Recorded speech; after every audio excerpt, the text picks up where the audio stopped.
You are listening to the Savage FINcast, episode 133, Terrificon 2024 After Action Report. Chicago. A criminal mastermind called Overlord held our city in his terrifying grip. Ordinary cops were losing the battle against Overlord's super freaks and mutants. Then, a miracle happened. When I found him, he had no memory of his past. I helped him find an identity and a life. Now we have a fighting chance. Now we have the dragon.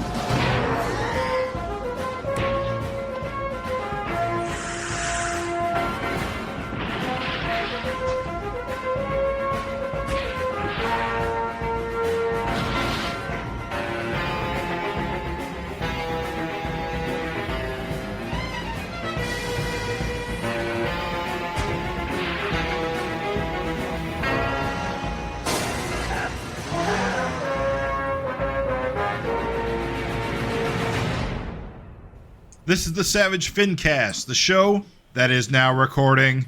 My name is Jim Purcell. I'm Craig Olson.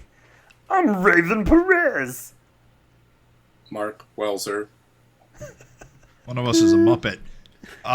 Welcome to a new episode of the Savage FINcast, the only internet's only Savage Dragon Eric Larson related podcast. It has been a minute since we had an episode. Much has happened in that time. Yeah, dude, it's hard to believe that Marvel vs. Capcom's back. It is actually. That is actually huge news. So everything's changed. I'm just saying everything's changed. It's all different. Everything stayed the same. It's all new. It's all exciting. Joe Sleepy Biden out. Kamala Harris in. I've watched at least 3 more object shows since last time. I saw you down in the comments getting nerdy. I was like, ooh, he's loving it, publicly loving that object show. We got a action-packed show, folks. We're gonna get it rolling because, to be real honest, the road to 275 is happening. And bada bing, bada boom, we segue seamlessly into our first bit of news. We had a 275 cover reveal. A splish sploosh, a trio appeared. We had the Eric A and B, which was like a sort of a red heat burst sort of explosion thing, and then also Night's scene with stars. And then we also had the Nikos variant, legendary colorist Nikos Kotsis, flexing his muscles as a cartoonist. So, yeah, and we even got some solicitation. Prisoner of the Reds, Malcolm Dragon, Super Patriot, Battle Girl, Paul Dragon invade Russia to rescue an American prisoner. But things seldom go as planned. Also featuring the usual assortment of awe-inspiring backup stories that readers have come to grudgingly tolerate. Comes with our highest possible recommendation.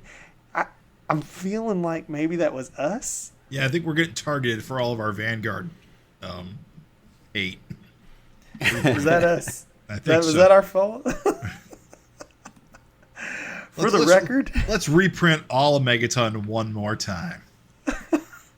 For the record, I don't grudgingly tolerate backups. That was the one time in 30 years that I've not been, over the moon about it, so... But, nah, dudes, give me the feedback on these covers, you dirty dogs. Nikos' cover looks incredible. He's getting better every single time I see him do something. Yeah. So, yeah, he's an incredible colorist, but he's also an amazing cartoonist in his own right. He is. Truly. He's doing something weird with his line work now. It reminds me kind of like John Romita Jr. a little bit. Oh, yeah, with the lines. Yeah. Just the way you see that. He's done that in the past. But not as it's a lot more. I think it's a lot more heavy on this Malcolm in particular. Probably because he's in shadow. I'll tell you what he does. He's got excellent silhouettes. Every character on this cover has a unique, distinct, clear-cut silhouette. That Maxine expression, that Paul expression, so good. Everybody's pose is very, action and dynamic. It's just fantastic work. Yeah, loving it. What about Eric? You guys leaving Eric out in the cold? What's happening? Eric's cover looks like a Savage Dragon cover. An anniversary Savage Dragon cover, even. It's Right. nice to see Super Patriot on a cover again. Yeah. You know, but I believe last time we talked about the cover to 274, and I remember mentioning that I noticed that Angel was wearing her mom's old costume, and that seems to be definitely the case on this one, much more clearly. Yeah. What's up with that? Why so conservative, Angel? That's not like you. Well, they are going to Russia, so I assume they want to make sure that they represent America. Their last costume was Canadian, right? Wasn't it? Right. Yeah. Correct. But she's got her American. She got her American version of that costume. I mean, it was what she wore before she moved to Canada. Yes, she did. Who But like Paul in a hoodie? Paul in a hoodie looks like Paul in a hoodie. Right. I mean, I love it. I mean, Dragon's always complained that he can't buy clothes in his size. So I mean, got to wear something. No, here's what's so great and subtle about it. Could Dragon wear a hoodie? Hell no. Could it? Oh, that's true because his fin's too tall. That's right. He's done it before in He the did Savage have- world. Yeah. Did he? So yeah, he did. He did actually. When he met Dave. Yes. I believe Eric has stated that Dragon can lay his fin down if he pushes it back. It is flexible. Malcolm wore a football helmet, so. But It is nice to see Super I mean, Patriot again. he could just rip it off in a pinch. I mean, it's not that big of a deal. Jesus. Every time I want to put a hat on, just rip it off. It'll grow back. I That do like doesn't this. seem worth it. I do like this the solicitation for this. Like, it has me feeling like, SOS vibes when they went to fight like Dread Knight. Right. Like, I'm wondering what we're gonna get out of this. I like those kind of like team. Like, all right, you're gonna do a team, then do something big. So it seems like invading Russia is like a big deal. Yeah, dude, especially since this book takes place in real time, and not to get overly political, but goddamn, Russia's a hotbed of political activity right now. So I hope we get some like Russian character, like superheroes or something, some kind of super team or something like that. I was going to say, will we see Putin's invincible mountain fortress? Putin will have his own Super Patriot. I will. Yeah. I will say this. Okay, I think the red cover's better. Because the red is more less or more ambiguous. Ambiguous. Ambiguous. Thank you. Oh my God. Sometimes I forget. You're thinking of contiguous. It's okay. Contiguous. Yeah. Whereas more ambidextrous. the star cover, while color-wise it looks incredible, and I love Eric Starfield's, it does make everyone look like they're dropping out of the sky or walking on air. I love the star cover because it's more like they're in a place. So it's like they're coming down into Russia. Yeah, like they're getting dropped out of the sky. Like, Yeah. I don't know. I think it looks like he's walking on the ground, on the sky. He's walking on nothing in the other one. Right. Super Patriot's not, Jim. Super Patriot's not walking at all. Yeah, I think I'm going to go with the Starfield one. Same. I like the super spectacular. I don't have a choice because I get whatever they give me. But Right. I've always liked the super spectacular, that DC dollar comic style, like banner. I dig it. I dig it a lot.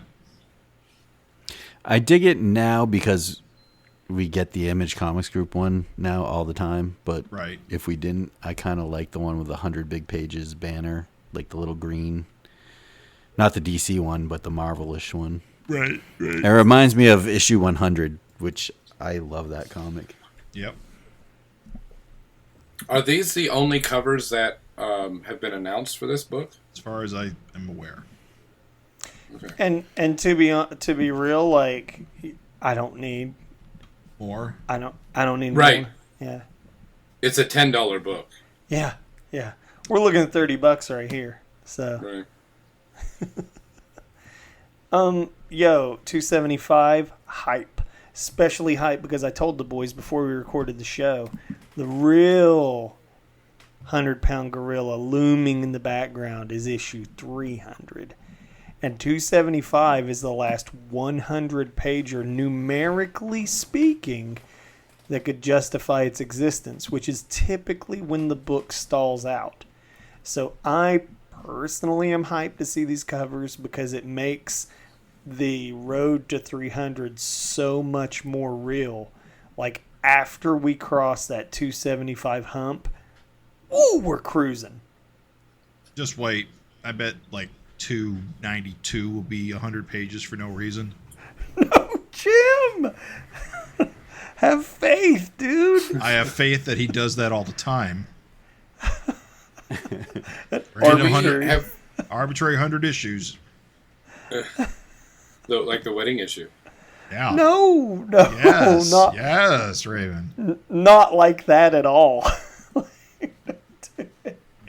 All right. Have, well, you know have what? we heard any news about any of the backups, like any artists that are going to be involved in it yet? None. Okay. No backups yet. No backup news yet. It'll all be blank. It'll be the first sketch comic. It'll just be panels. I like it. Like empty panels. Yeah. Just draw your own. Hey, kids, sick of the backups? Well, then if they suck this time, it's your fault. Isn't there still Draw your own, pussy. Are there any like reprint stuff left? Oh, I think like Daredevil. Oh, you mean like stuff from like the next issue project? Yes. Yeah. I mean, So- probably. Have those not? Were those not reprinted in Dragon already? I don't recall. I don't think so. It's been a while. And Okay. we talked kind of about that, which kind of we can segue into our next bit, our next piece of news. I mean, there's Yeah, always dudes. Jack Champion. Something interesting happened, listeners. Something incredible, honestly. Ground shaking, Ground shaking. earth-changing revelations. And truly, I can't believe that the Savage FINcast boys finally, never before have they, Craig, smart aleck, gotten to meet Eric Larson. Well, I had briefly. Yeah, we have. What are you talking about? Yeah. What are you talking about? I know We talk to him twice a year. Day. It was just another day. Raven Just was another day. there last time. Yeah. Well, tell us about it, dudes. It feels like you breathe the same air as Eric. It's funny because Terrificon was only 4 weeks ago. It's kind of crazy, actually. It felt like it's been a lot longer because it was like August 16th or something. 16th, 17th. Yeah, 17th. It's the 18th today. Kind of nutty. Numbers. But yeah, Terrificon 2024 came and went, and it was a good time. At least I thought it was. At And the we made Mohegan Sun in Connecticut, like 10 minutes from your house, Jim. Yeah. I did not lie about that. But yeah, what made it better was Eric was there, and Craig came along. So that was fun. It's fun to have somebody with you when you go to a comic convention, I find. Yeah, I Got bet it to- was nice to have Craig hold all your stuff while Well- you walked around. Craig spent like 3 hours in a line for, what's his name? Chris Claremont.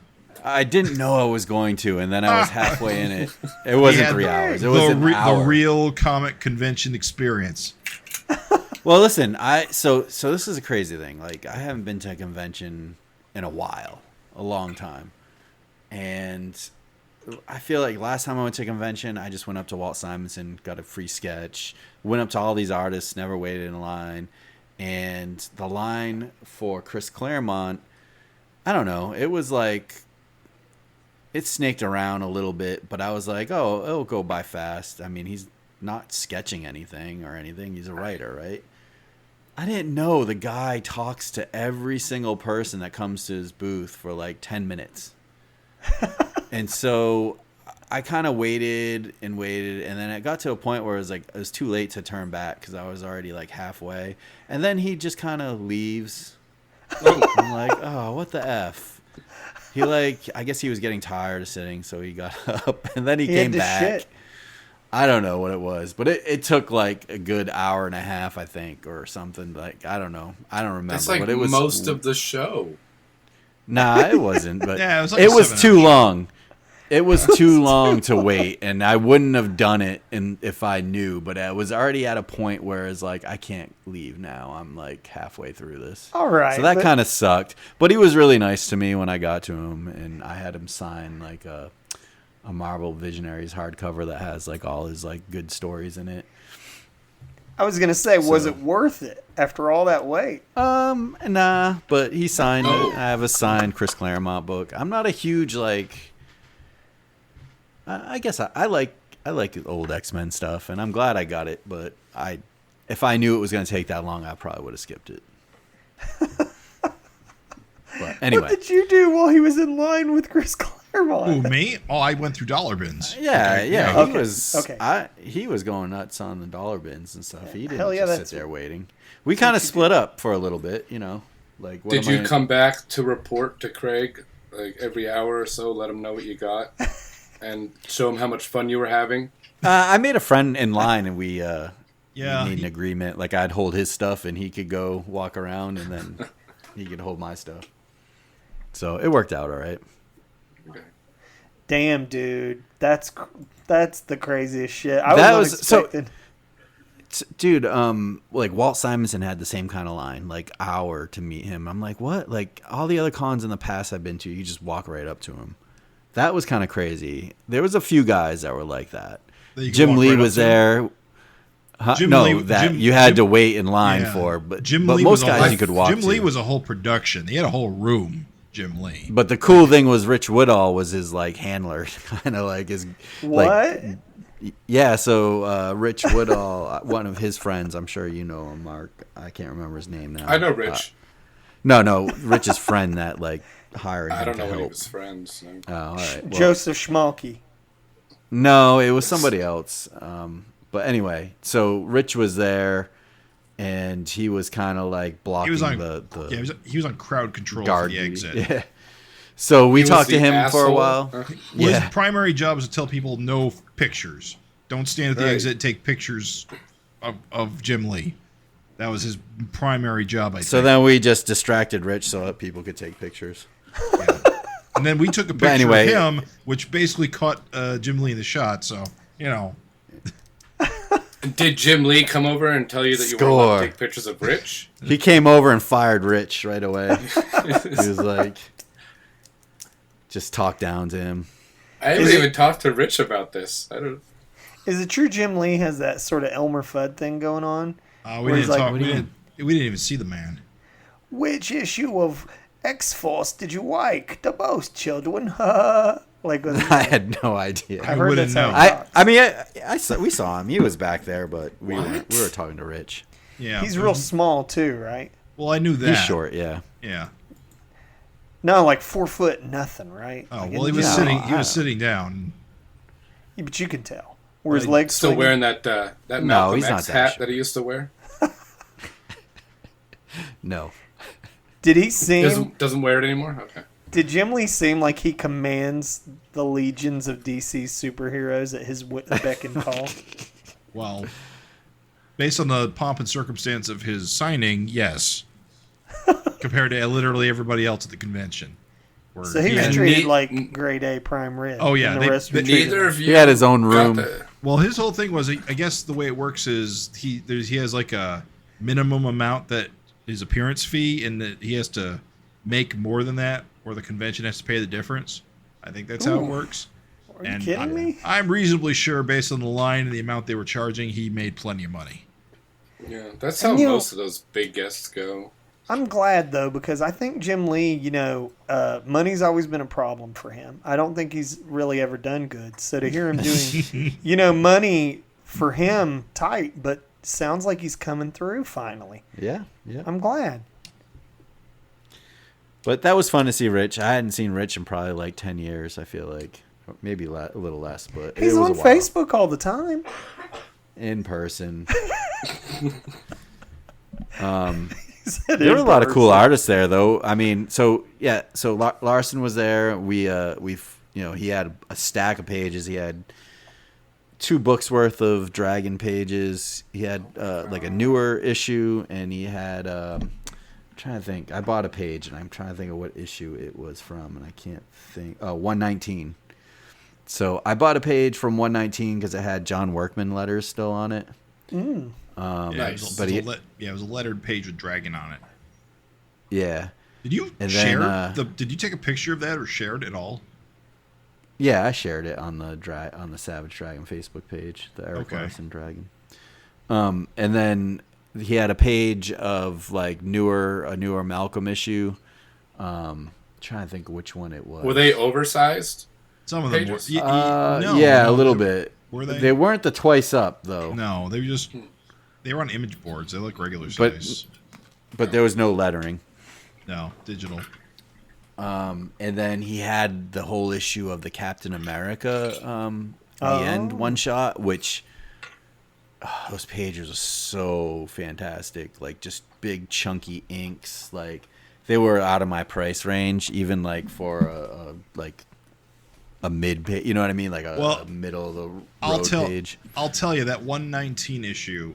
If I had infinite money, I would have bought that splash page with the SOS with Buttress and Mace on it. Yeah, think that but was you're one of talking them. like over 1,000. Oh It was yeah, probably like- I think it was like a $1,200 or $1,400 page. We should have gave him your car. My car. Yeah, I don't think you live that far from work, and I don't think my car is worth that much, Raven. Well, listen, if Eric is listening, and I know he is, yeah, always. I think Craig and Jim have done so much for this book, promoting it over the years, that I think they both deserve a free splash page. That's the least he Yeah, can do. exactly. Yeah, or a cover, whatever. 10 Or a years. 10 years is pretty good, even if it was only $100 a year. Give I think that give is these guys a $1,000, whole right? issue. Yeah. Oh, The whole issue. Eric is laughing so hard he is exploding his computer off his desk with his fist. He's not listening to this. No, he's not. It's It was cool though. Like so, I Here's was what's happy to have the okay. page. I'll make this comment. Here's what surprised me was how the pages were all just kind of laying on the table, just in a Yeah. pile. Always like that. after the theft. Don't they like? Doesn't ink like rub off if they just No. keep sliding around on top of each other? Is that not really a thing? Waterproof. No. Oh, okay. Yeah. Dude, like Dave Johnson had whole portfolios of art, and he just like walked away. And I was like waiting at his table for like 15 minutes, and like nobody was there, and all his art was just sitting on top of his table. Did you Like, take They need a Rich Two, Woodall there to make sure that $3,000 people don't steal pieces. It's Tell crazy. the truth. Did you take some? I bought a small little like a little page of preliminaries, but there's no way I could afford a Dave Johnson page. First of all, most of his shit's covers. True. stuff. Right. True. He quit doing sequentials. Yeah. And you didn't have any Chain Gang War pages, so So wait a minute. You're telling me Eric? I remember when I saw him, he was just doing the heaps of pages thing. Even He's after still getting doing his, that. so even after getting his goddamn cover stolen, it's still just heaps of pages. yep. Which is cool because you get to go through them really easy. But I was moderately concerned. It's not Does like going he- through things in a portfolio is hard though. You just flip a page. Yeah, but he had so many pages. Yeah, I mean, He had a like fat stack of pages. Yeah, because there was like 3 issues worth of stuff, so it was probably like Oh my God. 40 or 50 pages. Yeah. Does he have a Oh no, booth he had more than assistant? that. Sorry, no, he has no. It's just him. He had the Spawn pages there too. Oh, that's right. He did have Spawn pages. Satan's Saga Wars. Yeah. So I mean that was fun. We made plans with him to grab dinner. Before that though, we saw like a bunch of other artists. Who else was there? Oh, Tim Seeley. We talked to him a bit A little bit. about his love of drag and gave him a copy of Super Freaks. Apparently, he didn't know about it. Yeah. Street team did not doing their job. Jawed with him about Savage Dragon because he loves the dragon. Oh yeah, Al Tim Gordon. Seeley's well known. Yeah. Didn't you go over to what's his name? Chaikin? Was he there? Was it or? Yeah. Howard Chaikin was there. He does, his art is weird. He doesn't do like full pages. He just does little panels and then splices them all together.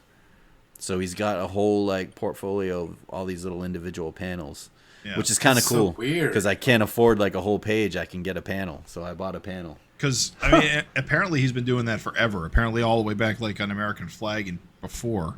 It's just the way he's always worked. So wait a minute. I've never even heard of this concept. If you bought a panel, what panel did you choose? Well, it's not like a panel like with a frame and everything. It's like a guy stomping another guy in the face. From one of these trade paperback. I bought the trade paperback. I can't remember the name of it. Oh, it was recent. It's like the secret agent guy. Yeah. What's his name? I don't know. But That's the panel Berserk. was cool. That's Berserk. What a crazy concept. I've never even heard of anyone making comics like that. Like, how do you lay them out? I don't know. Was it Black Kiss or was it? No.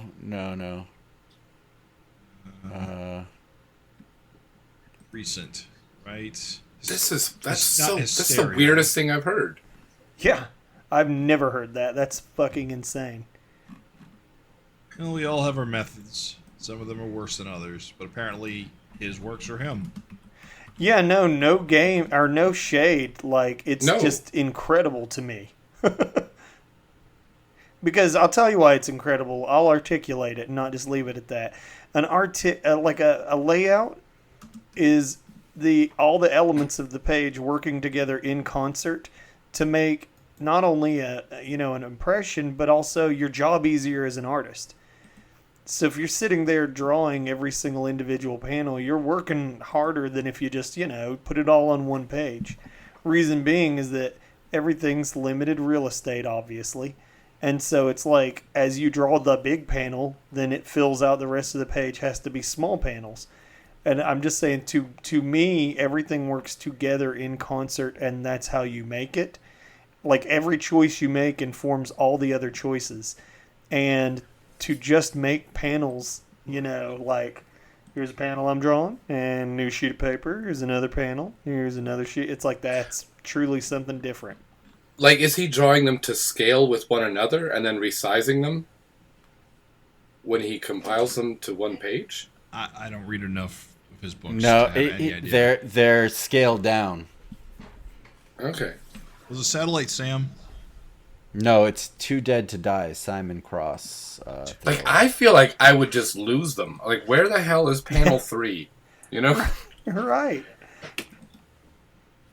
That's Berserk. Yeah. Hey, if it works for him, that's great. I can't imagine. So continue. There's Chaikin and Tim Seeley, Dean Haspiel. We talked to him a while. He was a guest on the FINcast. He had some of his Red Hook comics and stuff for sale. So we chatted him up for a while. He was really cool. Al Gordon, talked to him about Wildstar. Creator of the internet? What's that? Really? What? That's cool, man. What? Al You Gordon? got to He talk was to almost old. president. I missed Al Gordon. I guess I didn't wasn't there when you talked to him. Yeah, I thought talked to you him for a said Al while. Gore. I bought his Proton comic that Jim kind of raved about. Not Al Gordon. The other one. I'm sorry. Ordway? Yeah, Jerry Ordway. Yeah, God Ordway. damn it. Oh, man, sorry. yeah. Sorry. Yeah. Jerry Ordway. My it's an honest apologies. mistake. Gordon does ink him a lot, or had in the past. Well, did Wildstar, and I had Wildstar on my brain. So I had him sign my copy of Wildstar. I bought his Proton comic. If you guys remember, he had that Proton pinup that showed up in Savage Dragon and just never came out. And then Jim kind of talked it up on the show a while back because he was selling it kind on of his website.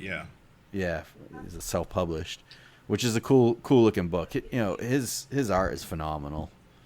I like Ordway a lot. He's a very classic style. I mean, He's not. I think a lot of people wouldn't call him exciting in the way a lot of '90s artists were, but I think sometimes you need a really clean, classic superhero artist, and I think Ordway is that to a T. Yeah, I think he did the Batman '89 comic adaptation. That was him. Oh yeah, I mean, he's done a lot, especially at DC. I thought his like Wild that was Stars- like. Yeah, but that's when I first fell in love with him, was with that Batman. I remember how cool it looked. And he's got a great style. He does. I remember even when Image came out, I loved Wildstar. I thought it was one of the better looking Image books, and I loved all those. Like, I was a huge 90s Image artist nerd, and Wildstar blew me away when it came out. I thought it looked terrific. I still think it looks awesome. Yeah, I it still still think looks it's one of good. the better looking books. It still looks good. Yeah, it holds up. I just look at his art and I'm like, how do you draw like that? It's so good. One line at a time. Yeah. Draws one panel on one page. Right. Got it. Am I missing anyone like big in the Savage Dragon world or in our world that? No, I think we covered everyone. Who? Well, not really. I mean, we talked to the Jack Kirby collector guys for a while. Yeah, they're awesome. Tomorrow's Publishing. Yeah, Tomorrow's. They have a really cool booth. I picked up their one book is about the DC implosion. When DC were planning to expand their comic line, and then a blizzard happened and messed up all their East Coast distribution, which caused a massive financial crisis, which caused them to cancel all the books they just announced. The fuck, from a blizzard? Well, that was part of it. It was a compound thing. There was a downturn in general. In fact, it's called when DC. was this? This was like 1970 something. So crib notes. DC was planning to raise the price of their comics from I don't know what to what, but they were going to raise the price of the comics. But in doing so, they were going to add more pages, and they were going to launch some new comics with some new characters. They were going to call it the DC Explosion. That was the promotional material that was all over their comics. And about 1 month into it, they had to make massive cuts, which led to the cancellation of dozens of books. And many of the books that they promoted never came out. A lot of that content got recycled into other things, other books. Some only got printed in what is known as Canceled Comics Cavalcade, which was like a photocopy printing of the various inventory issues that were never used. They published that. They quote unquote published it because they had to, like contractually. They're some of the rarest comics in the world because only very few people ever got their hands on them. But anyway, and during this, also over at Marvel, although it wasn't publicized in the same way, Marvel canceled a shit ton of comics around the same time as well. So there was a downturn in the industry that led to a big cutback. But this one was infamous because it was so heavily promoted right before everything had to be cut down. And this book basically is a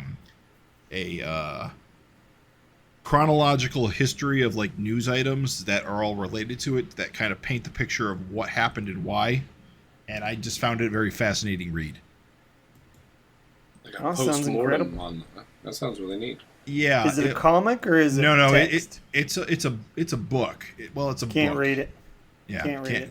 Well, I mean, there are pictures. Oh, how many? Few, but Not enough. it's actually One on the cover and its actual name is the comic book Implosion, and this is the expanded edition. I think it's because it's got new color spreads. ouch. But the other book I got was The Life and Art of Dave Cockrum, which is another book basically about Dave Cockrum, the artist, and has a ton of his art and his whole history. He does. It is a minor connection to Savage Dragon because he drew the cover to Big Bang Comics. I forget the number that does have Dragon on the cover. So Dave Cockrum drew Dragon once. Everybody Yeah, has. It was fun talking to those guys. They were super nice. This I Dave know- Johnson art you shared is incredible, by the way. What a Yeah, score. it- What a score, dude. I think that was like $40, and I was like, okay, like that's closest I'm gonna get to like owning like some Dave Johnson art. And I was like, I love that Venom looked pretty cool, and the dog looks amazing. The Venom's insane, dude. For the listeners, I just was sharing the picture with the guys. It's this cool looking Dave Johnson Venom that I got. They're little like head sketches, like 3 little sketches on a page. Any of them would make great tattoos. Yeah. Hey, now this Dave pig Johnson's. is full body. Yeah, that's true. I got a few books. I don't know. I don't want to take up too much more time, but I got some fun stuff. I got the whole set of Blood Strike just because. I think it was like $6-7 or something. That's what cons are for, man. Shattered Image, which I already had, but I don't know. For some reason, if I see a deal on stuff I like, I just get it again. Was Shattered Image, is that the Kurt Busiek one? Yeah, Yes. yeah. That one's pretty wild. It's got like, that's where like in the middle of it, like Top Cow like left Image, and so he had to like replace like the characters. No, Liefeld left. Was it Image. Liefeld? It was I'm sorry, Liefeld in the middle of the series. I Well, think. because of the issue with Top Cow, like Correct, because Top Cow He was accused them of poaching poaching their artists, and yeah, and Top Cow did leave, but they came back. I think they came back just as Liefeld left. I think that was like right. yeah, when Liefeld was gone, they came back. They didn't self-publish for very long, I don't think. And I think one of the new series, whether it's the Team 6 or what is that one? The new one that's supposed to be like Youngblood. Oh, Blood Squad 7? Blood Squad Blood 7. Force 5. Yeah, Blood Squad it's either that or Tim Seeley's book, Normal Man, kind of talks, like, references Shattered Image. I forget what it is. There's something that came out recently that does a funny play on it. I got to look it up. Anyway. So, anyway, I got that. I got the set of Star, even though I already have it. But, whatever. It was cheap comics. Some DNA Agents. I got a 3D issue of DNA Agents. It's pretty cool. But, Sick. yeah. Jim got a whole bunch of stuff. Oh yeah, I always get a whole bunch of stuff, just weird, random crap. My general rule is if I can't get it in a collection or digitally, and then it's worth my time. Like, just random like indie comics. Like I got this like 6 issues of like this comic called Hilly Rose, which just has some good art. I bought it because it had some good art, and I got like the first issue of that Pacific Comics Silver Star series that Kirby did. Got that out of a dollar bin. That was cool to find. And then like stuff like Zooniverse and like Aristocratic Extraterrestrial, like Time Traveling Thieves, which is stuff I pick up when I see it just because it's interesting and I can't find it anywhere else. What else I get? I got a bunch of Venus Wars 2 manga because I'm way into Venus Wars. It's one of my favorite movies and the manga's pretty good. I got Arena Magazine #1 that looks like a comic, and it's Trencher on the cover, and it's basically talking about all the new Image comics coming out, which is kind of funny. You got a copy of that? I think I had one of those somewhere. Yeah. Hold on, I'm so sorry, but like, not to take it back to this, but like, we talk so much about it, and the answer's right on the original art. So Craig shared the Chaikin panel with us, and up above the thing it says P16 Pan 5. That's how he keeps organized. Yeah, there you go. He's got it in his head. Page like, 16, panel 5. Page 16, panel 5. Yeah, sure they're labeled, but I'd still lose them. Oh yeah, no, for sure. And But actually, the image I sent you is like one guy stomping a guy's face, but in the panel, you can't even see the guy's face because they're in like a speedboat, and you just see his hands and legs. Oh, Like he that's cropped sticking it? up. He like they're in a boat, and like the guy's face is like hidden by like the side of the boat because he's like inside the boat and he's getting his face stomped like he's laying on the ground. It's probably another Sorry. panel with a boat on it that he layered Listen, over it. So Yeah. this is all well and good, and we did want to hear about the full experience, but you know what fans want to hear. They want to hear about your Eric Larson time. The dinner. That's true. So we went out for dinner with Larson after the show after he packed up. I mean, we had a good time. We shot the shit. I did have we talked a little bit off the air, but I did have a story that I forgot to tell that ties in with this. So during the show, I was talking to Dave Johnson. I was like, hey, like, Savage Dragon 300's around the corner. I was like, I think you should offer to do a cover to Lars. I was kind of joking around. Like, I think you should do a cover. Like, he always does variants, you know? And I kind of put the bug in Dave Johnson's ear. I was like, so when we were having dinner with Eric, I don't know, we brought it up. We were talking about it. He's like, oh, yeah, Dave came by my booth and mentioned it. And so... Craig, you roll, dude. You fucking roll, dude.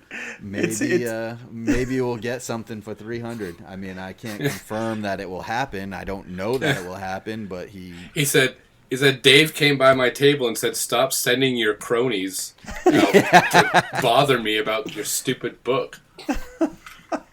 No, dude, I would listen. If Dave Johnson, that's great.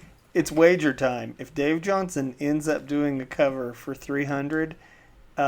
Since I think it's likely, given what you said, what will happen? Who wins what? Like if he does and if he doesn't. I got it. I got the stakes. If Dave Johnson draws a cover, then I will buy you a pizza. And if Dave Johnson doesn't draw a cover for 300, you have to draw the cover that you imagine Dave Johnson would have. Oh, that's easy. Yeah, it's no snap. No problem. It's a snap. Yeah. It has to be just as good. Yeah. It's, pizza, hard labor. It's the same. So you went and you ate dinner with them and you planted the seed in Dave Johnson's mind. You inceptioned the seed in Dave Johnson's mind. Yeah, it's incredible, dude. That's an incredible anecdote. Yeah, that was cool. We talked about the book and stuff. I think a lot of the stuff, we didn't talk that much detail, but probably not cool to like talk about anything on the FINcast, like plans. Listen, really, I don't think we got much. Like, we didn't talk too much about that. At the time, he was still kind of working on the issue we're going to talk about. And listeners, I don't have an NDA, and I'm not scared. Eric told them that Angel is going to become Mr. Glum in the new issue. That's right. That's exactly how it happened, yeah. And Paul is going to kill Alex. I mean, I've been predicting that for a long time. That's not even surprising. Yeah. I'm not even afraid. I'll just spill the beans. I don't care. Mickey Mouse is going to get the Overlord armor. Yes. Yeah. But that's all going to change in 2025 when Popeye is public domain and will return to the book. You'll just see one. Yeah, go ahead. No more lies. Go ahead. I was going to say, we did have one funny conversation where we were just kind of talking about when he, I forget, it was something about the fact, you still working in cafes and stuff, and kind of brought up the topic, do you get, noticed a lot, or, people come up to you and bother you while you're trying to draw? And he was like, honestly, I can count on both hands the amount of times that people have come up to me in public. They're just kind of laughing about it. And so we finished up our meal, and at the end, the waiter came by to give us the check, and he was just like, Eric Larson, I just want to let you know, I really, dig your stuff. And he was kind of just gushing on Eric, and we all kind of just started laughing because it was we just had that conversation that, no one really recognizes him. So that was cool. And then the waiter took got a group shot of us all, which was really nice. This poor waiter thought you were all laughing at him. Yes. Wait a minute. Did you guys return the favor and take a picture of the waiter and Eric? No. Pricks! Pricks! Oh my God! Savage jerk. If you would have asked, I would have. He shouldn't have had to ask. He was starstruck. Craig. Rich Woodall would have showed up and told him no. Yeah. Please, move along. I think the listeners are still being denied the goods. They all ate fish and chips, dear listeners. That's right. That's what people wanted to know. Fish and chips. 4 orders of fish and chips, good Actually, sir. The good thing about having a convention at a casino is that the food is actually not too expensive.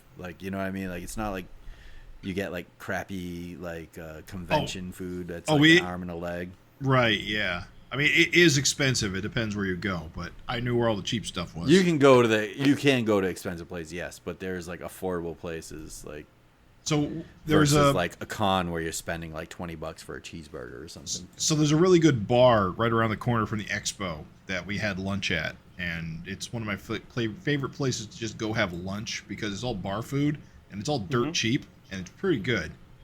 As I think Craig can attest. Yeah, it was a good time. So it was a good con. I enjoyed it. I would go again. The actual drive from Philly to Connecticut there was not as bad as I was anticipating, going through like New York and stuff, because I left early. But yeah, I would go again. Jim Terrificon place. So we hung out at Jim's place, and I had always wanted to see Shin Godzilla, and so we watched that after the con, and I fell asleep watching it. I promise you, it is worth finishing. It was just very. I think Jim said the same thing. Like, he forgot. Like, it's just kind of after like a whole day on our feet and like hanging out. It was like it's a very slow burn movie. Plus, you're old, right? Plus, I'm old. Yeah, I don't think the listeners realize you got that youthful look, but you're getting up there. Just full of fish and chips. Yeah. Got the itis. Yeah, that's it. Well, thank you for, some of us could only dream of going to a convention. One day, maybe we will. But you brought us closer to that beautiful dreamlike nirvana known as Terrificon 2024, where the Savage FINcast boys for the first time rubbed elbows with Eric Larson, their hero in many ways. Goddamn son of a bitch. Their hero. You met your hear heroes. his voice. He got to hear your voice. Yeah. You got to see his drink choice, which you chose not to share, and I respect. You could put a face to his name, finally. You don't even know what he looks like. Yep. Yeah. Is Eric a hard swallower? Does he smack his lips? They know, but they're not sharing. That's something. Was he nice to the server? Yeah. Did he tip? Or did he just laugh and walk away? Or did he tip the table over? Right. And say, this food is unacceptable? These are answers we don't know, but they know. I'm Eric Larson. I draw a comic. And then Don't you know who I am? My art was in a Spider-Man movie. You son of a bitch. There's Nintendo games with my art on them. Right. That all pretty much happened, yeah. No, thank you guys. Jokes aside, what a truly incredible, awesome experience. And would that me and Mark could have been there. That would have been fucking awesome. But it is super cool that you guys got to go and hang out with the main man himself. And dude, that Dave Johnson anecdote is priceless, Craig. That is fucking priceless.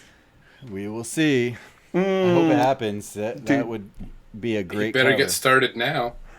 Craig, I'm telling you, dude, if he does that shit, that's such a feather in your cap, bro. You could feel so good about that. I don't think it would be for me. I know we talked a while ago, and we posted something on Twitter or something.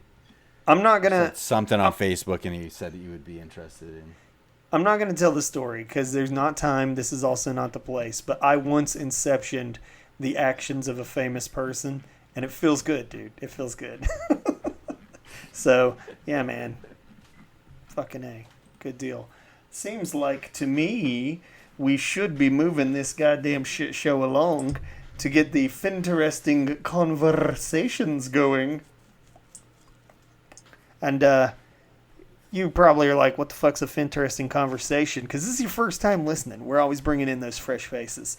So, yeah, FINteresting Conversations are where we, the Savage FINcast hosts, get you, the listeners, to respond to our genius questions. We're so interesting and witty, we're FINteresting. And last time we cooked this bad boy up, should Eric Larson do more to take advantage of the latest retro 90s comic craze? And if so, how? Well, even though it feels like I've been talking for too much, through what came, I guess, poor planning, I'm going to take the first letter. So, here we go. Hey folks, been a while since I last wrote in, but I had to weigh into this FINteresting conversation. I started the book with the 230s, so that onwards has been what I'd call my favorite era of Savage Dragon. So with that in mind, my answer for who I think was the most fumbled character in the book would be Billy Summers, the half-shark, half-dragon son of Dart and a very not-of-age Berry Dragon. P.S. That was a previous FINteresting conversation. Missed opportunities. But anyway, moving along. I feel like with the number of kids, dragon kids running around these days, Billy is one of the most unique looking, and I would have loved to see if his look changed through into young adulthood and he got more Mako-like, or if he even gained access to a transformed state like Dart had, even if he were to mature into a villainous role like his parents did. I just think killing him off in retrospect was kind of a cheap, shocking way to clear the board of a character who I imagine Eric created and then just didn't have an interesting route in mind for. And to do it in the issue, I had a backup in. For shame, Larson. His words, not mine, but also for shame, Larson. His death was a pretty gnarly visual, but I would have liked to see him stick around for the duration. As for follow-up questions, which creator specifically among the Dragon fan community would you like to see on a backup feature in the near future? I'm always up for more Scott James, more Mark, Rich, Raven Perez, of course, and it's always a joy to see Simon Millie's inks on the Dragon cast. My money's on that Ken Albury guy who's been gracing back covers as of late. Keep on kicking ass. I say it all the time, but FINcast is essential listening for any Dragon fan. All the best, Connor Kid Eastwood Tierney. Connor, friend of the show, amazing comic artist in his own right. You Savage Dragon reader know his work. You love his work. Thank you for writing, my good man. He's not wrong. Billy was kind of a missed opportunity. Would have been Agreed. cool. Would have been cool if he got adopted by Paul and Alex or something. Yeah, Billy was an amazing choice because, lots of potential there. Also, I'm realizing now that the FINteresting conversation that we had last time was about missed opportunities. Oh, yeah. And the one we have here, this was about the 90s comic craze, I think was abandoned. Do you know what I realized? You know what, Mark? It might have seemed like I made a mistake, but actually, I just wanted to get meta with it and have a missed opportunity of my own. So thank you. And that's the way it's done, folks. I didn't fuck up at all. It was intentional. Can you believe somebody's listening to this and fell for it? Those dummies. You dumb dummies. An idiot. All right, next email. To those of us who cast in a Finn-like manner, the obvious answer to the question, what SD character has the most squandered potential, is Insect. However, since certain participants of the Savage FINcast will inevitably roll their eyes and make further fun of me for submitting Insect as an answer, I will go with her short-lived ward, Billy. Ooh. Another Billy, Stan. 2 Billies in a row. Wait, hold on, keep reading. Maybe it's a different Billy. I was truly excited when it was teased that Billy would be moving in with Paul and Alex to form a family unit, though I am sure that Alex still takes it from the windows to the walls until the sweat drips off Paul. They are not likely to produce any kids of their own, thus young Billiam could have been a suitable addition to the Dragon family. We could have had a completely different third-generation Dragon adventure without seeing those awful kids we're stuck with now. Let's face it, Amy is the only good one. That's the writer, not me. Furthermore, had Paul, Alex, and Billy stayed in Canada, we'd have the chance to see more of North Force and Captain Tootsie, killing 3 birds with 1 stone. Instead, we just got killing 1 kid with an underwear-lacking samurai. On a completely different, serious subject, thanks to each of you for the support and kind words you have shared about me and my work on the FINcast. I think a lot of us in today's society forget just how much a few simple words of encouragement can really make someone's day. You all encourage me to keep working, and it puts a smile on my face every time I hear someone mention my name. except when you make fun of me for liking insects. Your friend, Ken Albury. P.S. All the Dragon kids are fine. I just imply they suck for argument's sake. Well, Ken, I'm going to imply Jack does kind of suck. Who the hell is Ken Albury? Who is Has he that written guy? into the show before? He's a friend of the show. Huh. This is the first time I've ever seen or heard that name. You sound like some kind of a super freak, Mark, to not remember your fellow collaborator. I've never seen or heard of Ken Albury before. That sounds like a fake name. Well, Guys, stop sending in fake emails under fake names. it's okay to use an alias to protect yourself when you create, smutty smut. No. Absolutely not. And I won't stand for it, Ken Albury. No. I'm truly dumbfounded that Billy did get 2 organic mentions in a row. Like, perhaps he is indeed the most squandered character. It's a good answer. It is. And I gotta say, kudos to Ken for, suggesting the way to have him be an anchor baby in Canada. We could have, Right. we could have North Force still in the book. We could have North Force still in the book. Or we can live without them. Yeah, I guess those are really our options right now, huh? As far as North Force is concerned. Yeah. All right, we got more emails. Who's not the next one? I got this one. This is from our friend Juan Ruvalcaba. Says, "Hey fellas, another issue in the can. Eric's got you guys working overtime with this release schedule. I'm loving the amount of Dragon/Eric content we got this year so far. Hopefully this near monthly schedule doesn't mean we're going to get less Savage FINcast retro episodes. Uh-oh. I need to hear your final thoughts on the Star and Super Patriot Liberty and Justice miniseries. I'm also looking forward to Raven's physical release copies of Raven's Dojo and the eventual release of Mark and Rich Waddell's Bloody Ring of Dracula. I can truly say those are 2 books I'm highly looking forward to adding to my collection. Side note, Juan, as far as I'm concerned, you're going to be waiting a little bit. Sorry. As for the recent FINteresting Conversations, the one character I feel was truly squandered was the other Chaos Monster we got in the background of a few issues, but was also never utilized in any storylines. I believe he last showed up on the cover of 187 along with Cutthroat Kid, and the rest of the Vicious Six. I don't think the Kid Gang ever was given an official name, so I'm just going with that. That's a good one. I have nothing wrong with the Vicious Six. I think that's Yeah. good. But he never really showed up in the book proper. Now that both the original Chaos and Control are dead, we'll probably never get to the other Chaos Monster to show up unless Eric introduces another character with empty eye sockets to plug himself into. That is insane, actually. Right? It's a species of monsters. Mm-hmm. To go back to the previous FINteresting Conversation, what would I want of Savage Dragon post-Eric? Simple answer. I wouldn't. The ideal last issue of Savage Dragon for me would be the one that Eric was working on and just didn't finish. The printed story would start with a fully inked page, and as the story went on, it would break down to half-drawn pages, pencil layouts, pencil breakdowns, and vague pencil shapes and layouts until the last page, which would simply be blank. This is the most depressing thing I've ever read. Oh, that's sad.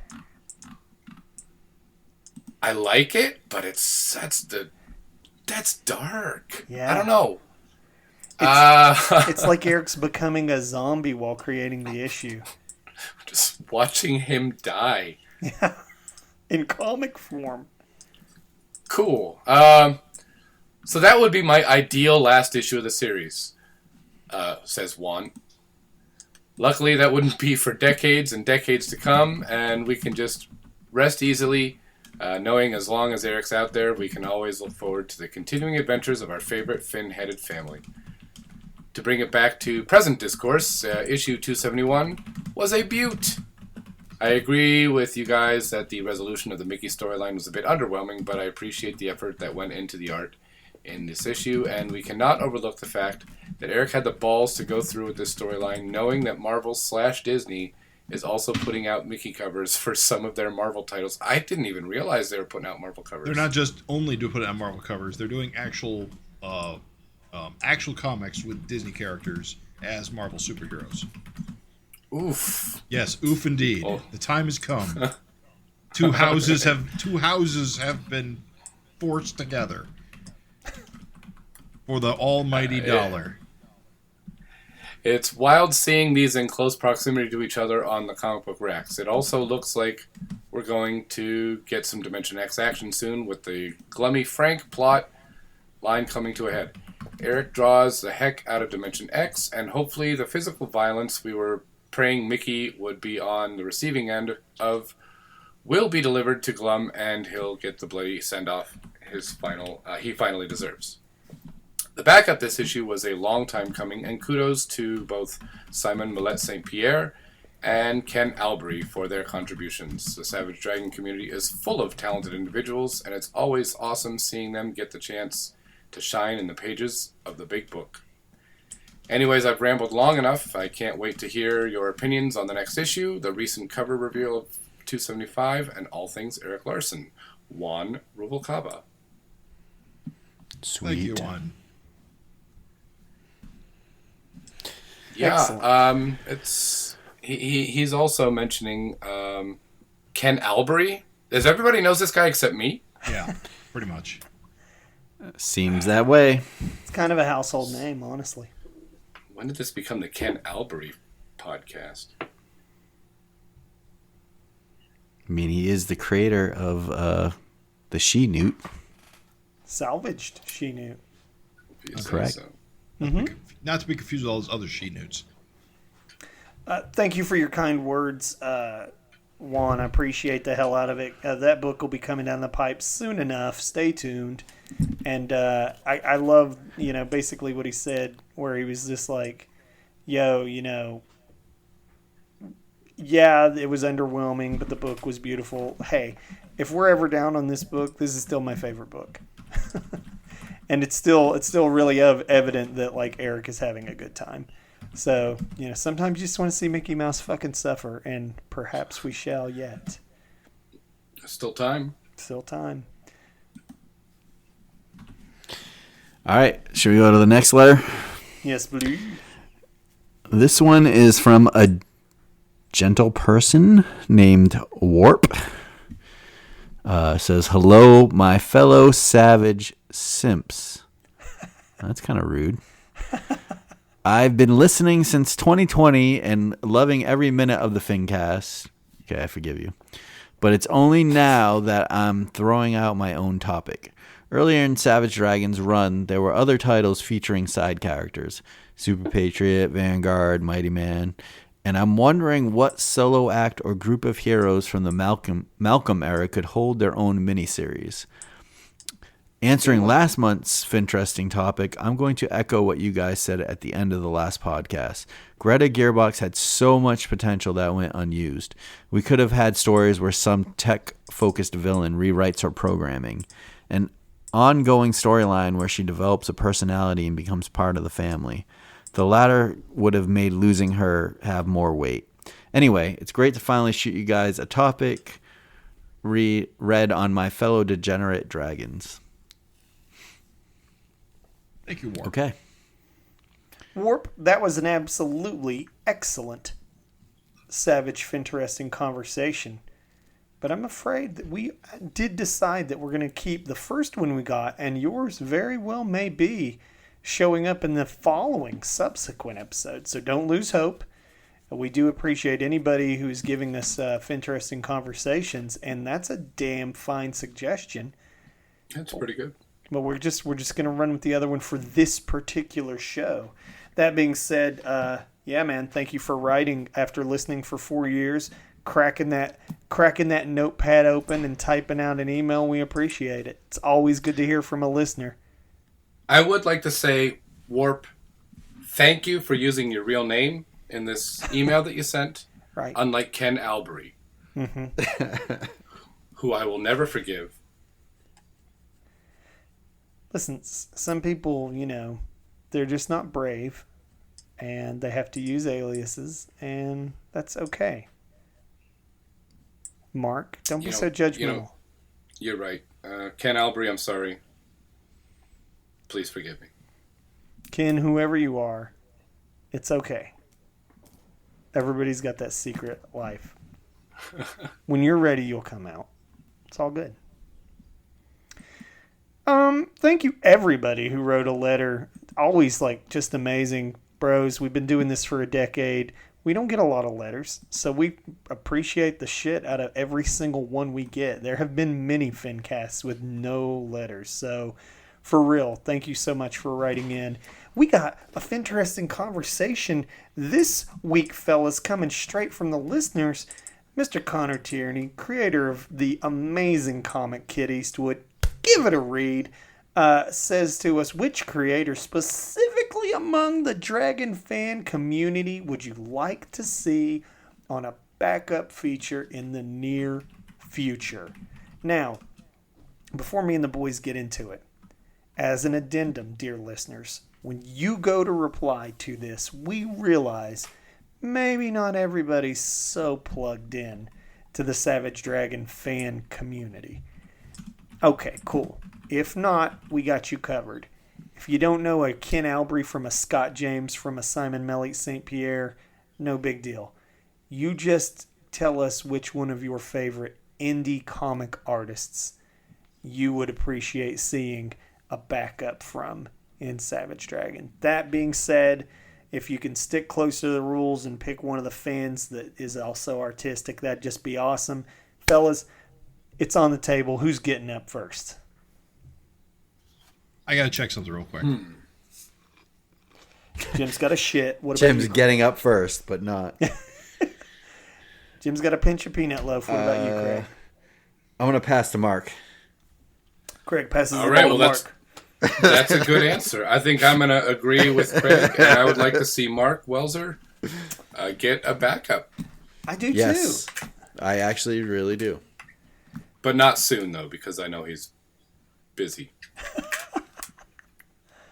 He's busy. Sure. Probably busy, completing a commission for somebody. Well, I know for sure he's not doing that. Sorry, Craig, it's coming. No, I don't know. There's so many good artists in the fan community. I want to see someone new. Someone I haven't seen before. Someone whose name I don't even know. So you're going for a completely new, someone you just want that fresh blood. Yeah, I want someone new. Yeah. All right, Okay. buckle up. I mean, I still would like to see these old guys, come in every once in a while, but I want to see what these new kids have. What about to open it up to indie creators? Is there an indie creator that you would like to see? Daniel Warren Johnson. Yeah, Yeah, I can see Fair. that. He's going to be my guy. that Yeah, would be he's pretty awesome. incredible, dude. Yeah. If anyone listening to this doesn't know who he is, I would highly recommend picking up Do a Power Bomb and Murder Falcon, and he did a Thor miniseries as well as a Extremity. Wonder Woman and an Extremity. Yeah, he put out a bootleg Star Wars book. He's got action-packed panel layouts. He's a good storyteller visually, and I think his writing is also pretty good. I He's think he would doing be a perfect fit Transformers for- now. And he's also doing Transformers now. And he's working on another book. I don't know. It's some kind of sci-fi book that he's coming out with. Daniel I Warren think. Johnson is also the first comic artist I have seen in a long time come along that spawned clones.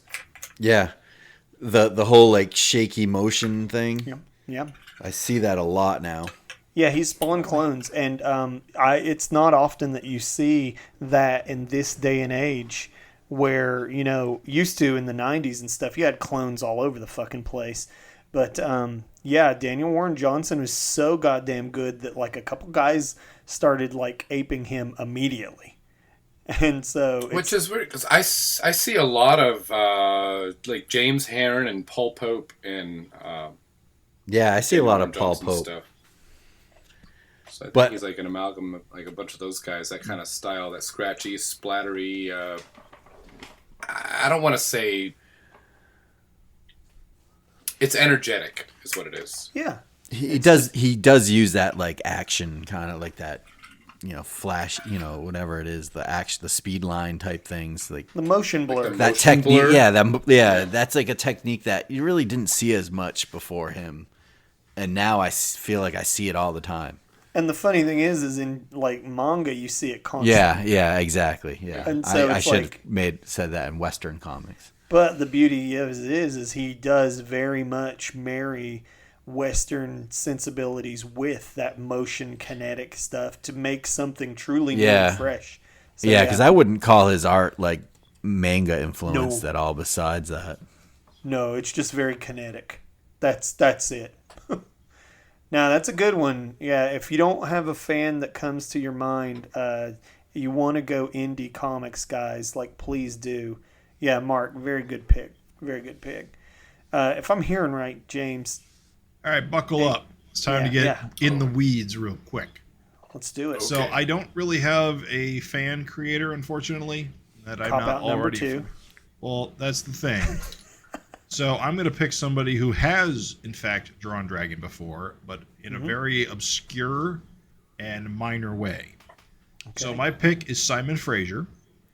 Ooh. Simon Fraser is a artist who I'm most familiar with drawing a comic called Nikolai Dante, which was a 2080 strip, that sci-fi strip that ran for a long time, which is very good. He was pretty much one of the two regular artists on that.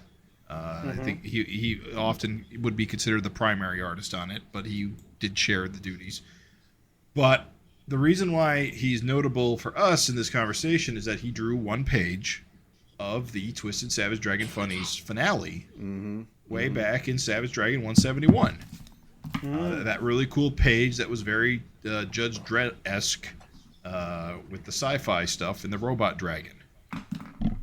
Yes, yeah. And he's one of my favorite artists ever, and I'd love to see him draw more dragon. Or really, actually, he would really be good on like something like Super Patriot, maybe, or I'm trying to think here what he would be a good fit on. But there's a lot of different things he could do. But I just, as an artist, I just love his work, and I would love to see him on Dragon again or associated. right? That's a good answer. I think retroactively, I'm going to change my answer now. Because you mentioned the Twisted Dragon Tales. Michel Fife, Yeah. I think, bring him back. Yeah, it's been a long time. One of the artists on that Twisted Savage Dragon Funnies who recently drew Dragon, Jim Rugg does a great Dragon. He did that cover of that Blood Squad 7, right? Is it 7? I can't get that name right, but I think he could do a cool backup. But someone I haven't seen I would pick is James Stocco. Ooh, I think yeah. that would look cool. Stocco's a Freak goddamn Force. good one. Yeah. Oh my god, yeah. Orkstain. We haven't thought about that guy in a long time. If I had to pick a member of the community, I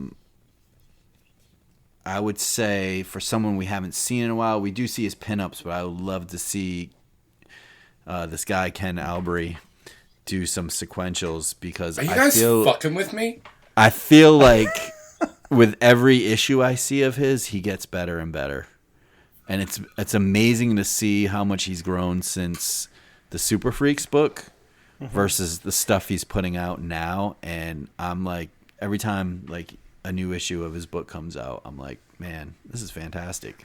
Yeah, all joking aside, I should say Ken Albury has been getting much, much better, and he's doing really good stuff, and I can't wait to see him do a proper backup story in Dragon. Oh my god. He'll do a good job. Yeah, the growth is exponential. I mean, it is absolutely flabbergasting how quick he's like just improving left and right every single issue. So, yeah, dude, keep it up. Not everyone? Everyone Me. got one? Oh, right. No, me. My dude is one Mr. Nick Justice. Nick Justice has done backups before. He's done pinups before. I don't feel like we've seen Nick in the book in a while, and Nick's true. he's a really super hardworking cartoonist. He's always out there busting ass on these sketch covers. He's always out there busting ass on busting ass left and right, just farting on these things. frapping and plapping. He's busting every ass that gets in front of him. Yeah. Ken, goddamn, that's not a real person. Nick Justice is one of those guys that I think if he was to do a backup, I feel like, you'd get to see. He did Super Freaks. He was in Super Freaks, but I feel like it's time to bring him into the book proper. Have him draw some of the new characters, from the Malcolm era. Don't have him doing the old guys. Like, we've seen that from Nick. I want to see, him doing like Captain Tootsie. I want to see him, let's have a goddamn Greta Gearbox flashback, let's have, the kids, Paul. Like, I want to see Nick doing some of these Malcolm era dudes. And, honestly, like, not to cross-pollinate too much, but Craig and Nick are doing this awesome Don Simpson project with Megaton Man. And just seeing Nick's work on that Megaton Man backup really just reminds me that Nick Justice is a truly fantastic cartoonist who just doesn't get enough love, I don't think. And I would love to see him given a backup to flex his muscle creatively on. Nick Justice, that's my fan. It's not fair necessarily to call him a fan, but he's in there. He's in there day one, Finhead. Like, so yeah, man. Nick Justice, that's my vote. Well, so there you have it. He drew my Super Freak story, and I will say, like, he gave me like everything I asked for. Like, he put it on paper, and the same thing with this new story we're working on. Like, he's just pumping out the pages like he's a workhorse. He's got this kind of Batman bootleg animated style comic coming out, which looks fantastic. He's got a bunch of Kickstarters that he's put out in the past, but yeah, that's a good choice. He can do a bunch of different styles too. That's the cool thing yeah, he's about great him. at that. Yeah, and that's really hard as an artist. Like, most of the time when you're an artist, you just get whatever the fuck your brain throws at you. And, like, Nick's one of those guys who can change it up. And I hear people praising, like, guys like Jim Rugg for their ability to be a style chameleon. Nick Justice can do it too. And so, yeah, man, Nick's my pick. And as fate would have it, we got to see those Megaton Man pages that you and him are working on today. That's what put it in my head. I was like, God damn, this stuff looks great. And so, yeah, this question Connor proposed of who would you like to see do a backup. It's like, yeah, man, like, I want to see Nick back in the book. So that makes me realize there was some guys that worked on Super Freaks that have never had proper backups in the Savage Dragon book. Like Chris McJunkin. Yeah. Right. James Hansen, like all those guys, I think. I know that they worked on Dragon stuff. I just forgot that they were in this dumb black and white book that we put out. Hansen could do it too. Like, again, there's like, if you want to cheat on your answers, take a look at Super Freaks. Like, there's all kinds of like the reason why this is a good question is that if you really want to look at the Savage Dragon fan community, dude, there's so many people who they are fans, but they are also like pros. Like, they're out there doing work and stuff. So, I mean, I think it's time for Savage Dragon superfan Jim Lee to get another shot at maybe doing a little Dragon story. He blew it the first time around. Hey. He's hard up for money, though. So I feel like he might really try this time. Everyone deserves a second chance. Yeah. Jimothy. And seeing as the majority of issue 13, I think, wasn't even drawn by him, I think it's time for him to set the record straight and do it proper. 2025. Yeah. Jim Lee. No way. Issue 300, Jim Lee back up. No. He should do the main story. No. I want Jim Lee to do the main story, and then Eric can put out his own issue 300. Raven, He can redesign the costume. Raven, you're not being galaxy brain enough. Okay, lay it on Issue me. 313. Oh. There you go. There you go. Oh. Yep, you played 4D chess and you won. Checkmate, Jim. Checkmate. You got me. You got me, you son of a bitch. Issue 313, Jim Lee and Eric get their own take. We'll finally see the return of Demon Seed. Image crossover part 2. Image X month. Probably can't use Image Grifter X this month. time. Oh, Lord. Dude. I feel like Jim Lee can do whatever he wants. He owns DC now. He can put Grifter in it. We'll do Image X month again. Whoever gets McFarlane's just going to get like a bunch of pinups, some pros. Some pros. Yeah.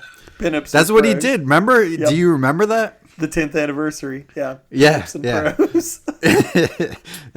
Well, Image Zero, it was just a bunch of pinups, right? What's and then an Image Zero? Was that what Yeah, it was called? Zero. Image Comics Zero? Yeah. Yeah, it was all a bunch of pinups. Pinups, and Of then in like characters. was it the 10th anniversary or was it the 20th? 10th? I feel like it was 10th. But it came out on like the 15th or something. But it was like Yeah. it was just all pros with like a couple of pictures. It was like, yeah, this is what I want when Yeah. I see that McFarlane's name. 100%. That is definitely what you think of. You know what I want from this comic artist? Pinups and pros. Well, it was all hype too, like the return of McFarlane. What? He drew some buildings and some silhouettes. Oh boy. Thank you for your suggestion on the FINteresting Conversation, Connor. That was an absolute barn burner. Dear listeners, please send us your replies. Craig, tell them where they can do that. SavageFinCast@gmail.com. You can either answer our FINteresting conversation or send in your own. Thank you very Guys. much. Yes, thank you. Guess it's that time. Yeah, I was wanting meat and potatoes, but for some reason, I can't quite put my finger on it. For some reason, I'm craving fish and chips.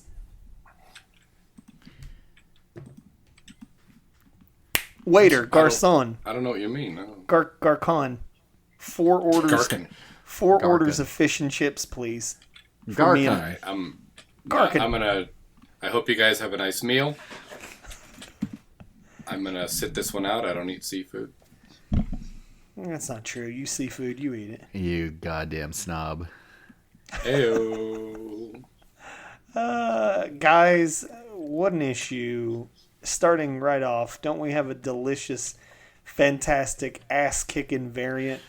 This one has it all. This one has it all. Even Simon Mollett St. Pierre cover. Finally. I like this cover. Is Simon the first, backup guy to get a cover? Scott James had one. Yeah, Scott James. Scott James had one. So Simon's sloppy seconds. Scott was the first. Unless you count Fosco. Sloppy thirds, even grosser. Well, it's a great But I ass Jim cover. Lee. though. Yeah, it's nice. I like the colors on it. It's I like that magenta and the muted tones on Malcolm. Looks good. Do you guys think he is a POV? You are Shard. POV, you're in Shard's last moments. I didn't even think about that. She's not in any of his backups, right? I don't think so. Or he, Shard, he. What gender is Shard? I'm not going to go down that route because I'll get canceled. A Shardong or a Shargina? I don't even know. I just assumed he had broken glass in his hands and face. Yeah, but I mean, he's clearly beating the shit out of it with his fists. Well, I guess his face too. Maybe he's trying to get into a car. There's a dog that's overheating in a car and he's helping it out. Oh, street level vigilante Malcolm. That's, yeah. San Francisco's hot, man. It's true. It's true. Really though, I think what everyone wants to know is blue or yellow.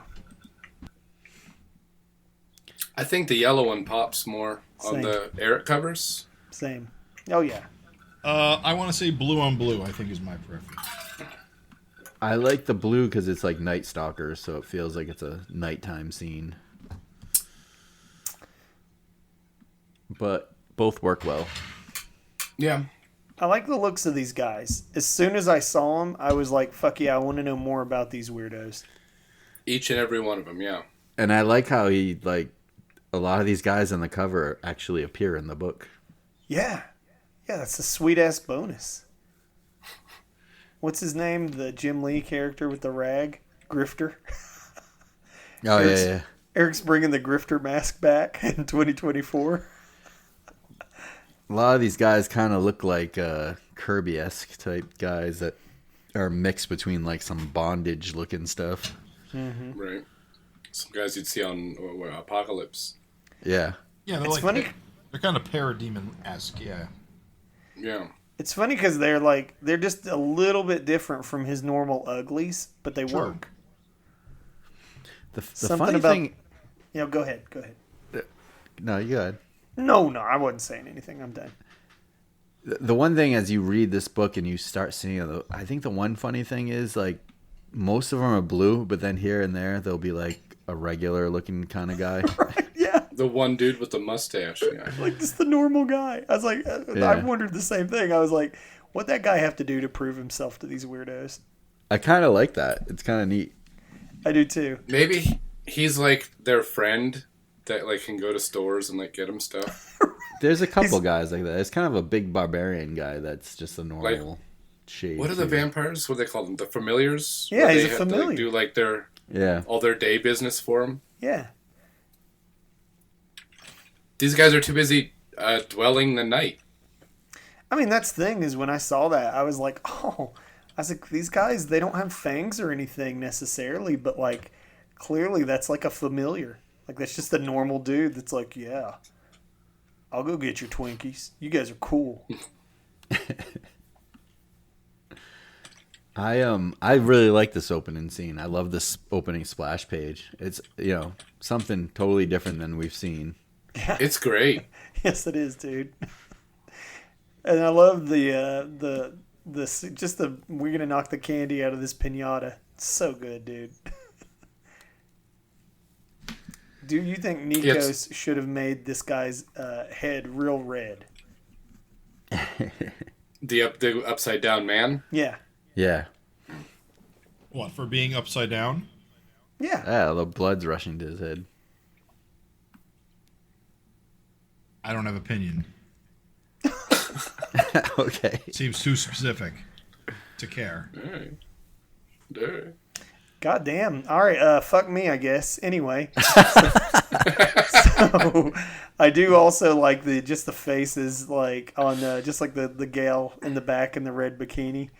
Like it's a good face, dude. There's just so much good shit going on. Well, you see what she's doing, right? Mm-hmm. Mm-hmm. Mm-hmm. Mm-hmm. And of course, we get right into a kick-ass splash page. Like, goddamn. Eric's got it. There's a barbarian you were talking about, Craig. Yeah, just regular guy. I love that guy with like Well, the giant lips in the forefront. Well, there's some purple dude, too. Unless it's lighting. Nah, he's purple. The guy with the, like, jewels for head. Yeah. Yeah. Yeah, these it's guys cool. are It's like just the majority are kind of like seem like some kind of blue species or something. I don't know. But then there's some randos. They're night dwellers. So it just feels so vampiric.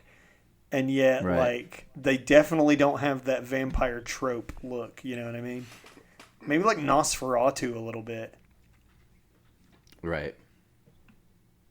It's good. Just have it's a good light thing. sensitivity, I guess. They don't seem to have a problem with it, do they? No. At least I don't think so. They show up later during the day, right?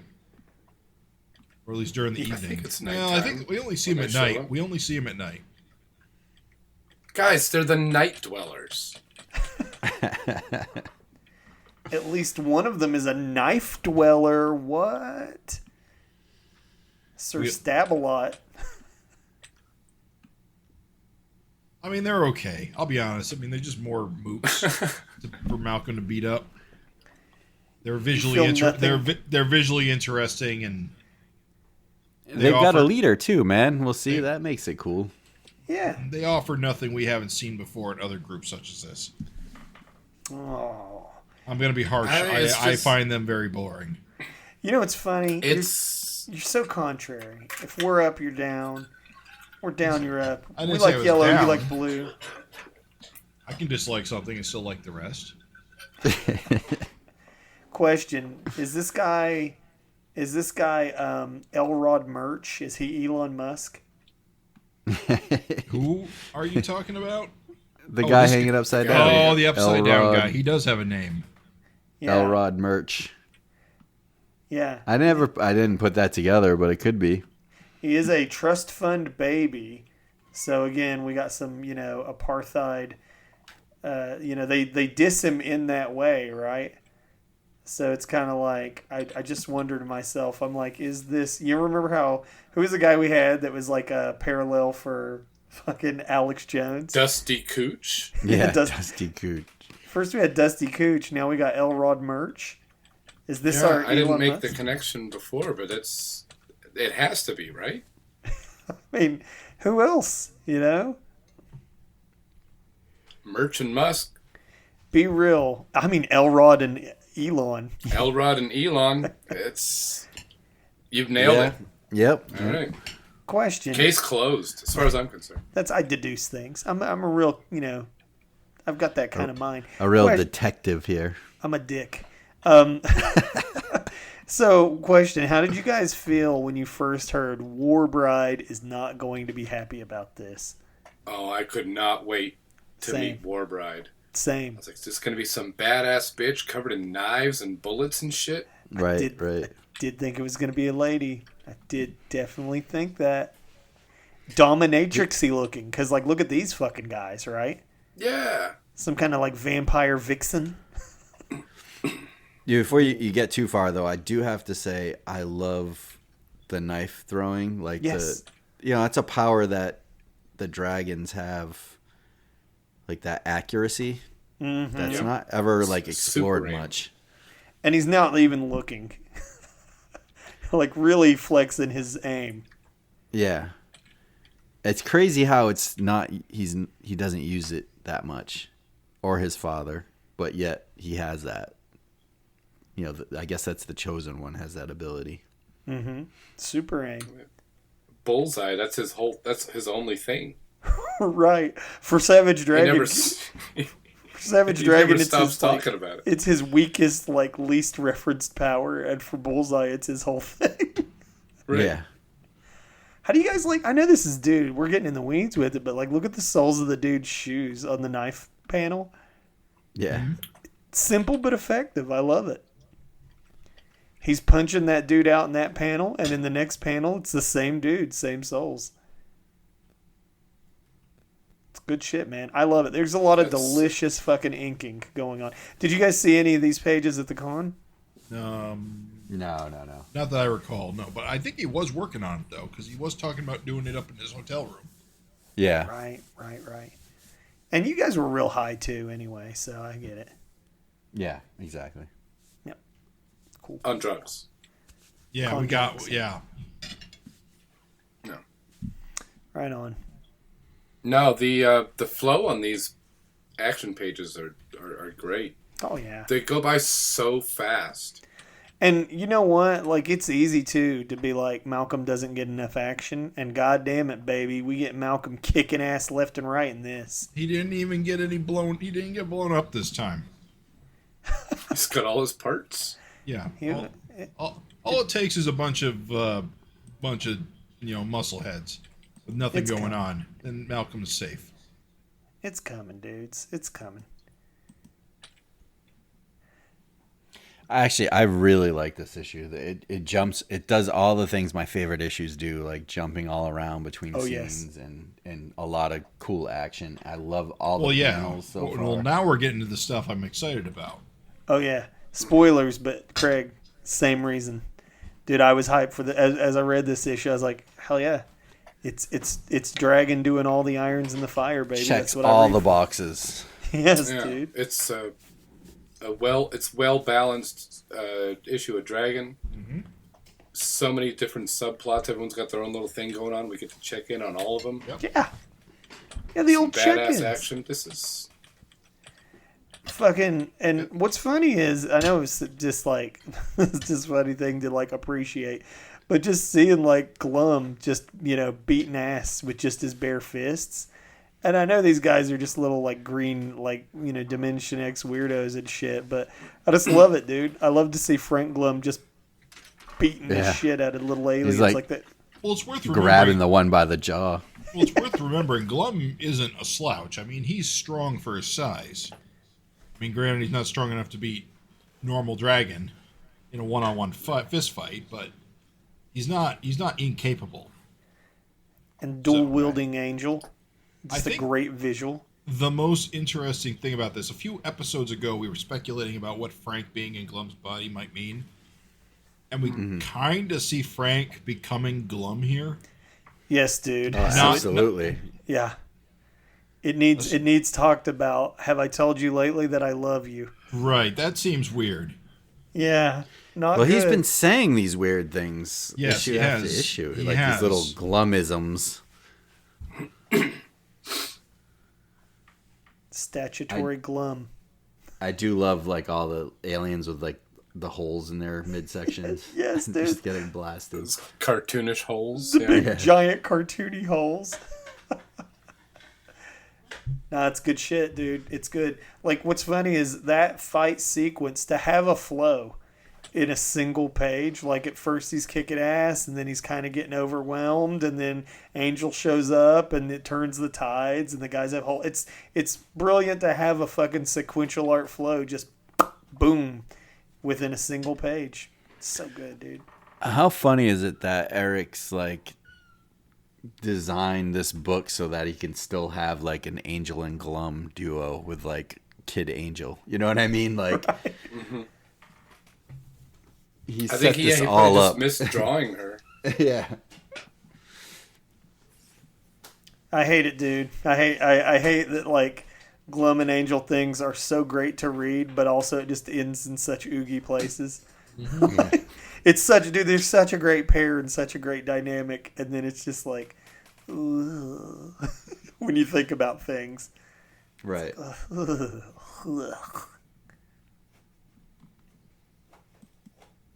Yo, it's our boy Tootsie, It is our boy mean- Tootsie. Yeah, Tootsie shows up. Yeah, back from the planet, and like you're talking about check-ins with characters. I wasn't expecting to see Tootsie. Fantastic. When I saw Makes him, sense. I was hyped, dude. I was like, fuck yes. We're getting some Tootsie in the book. Yeah, I love yeah. the... There's some Good. good. No, you good. It's I like the part where there's all the when he changed the View screen. surface of all the planets to look like him. Mm-hmm.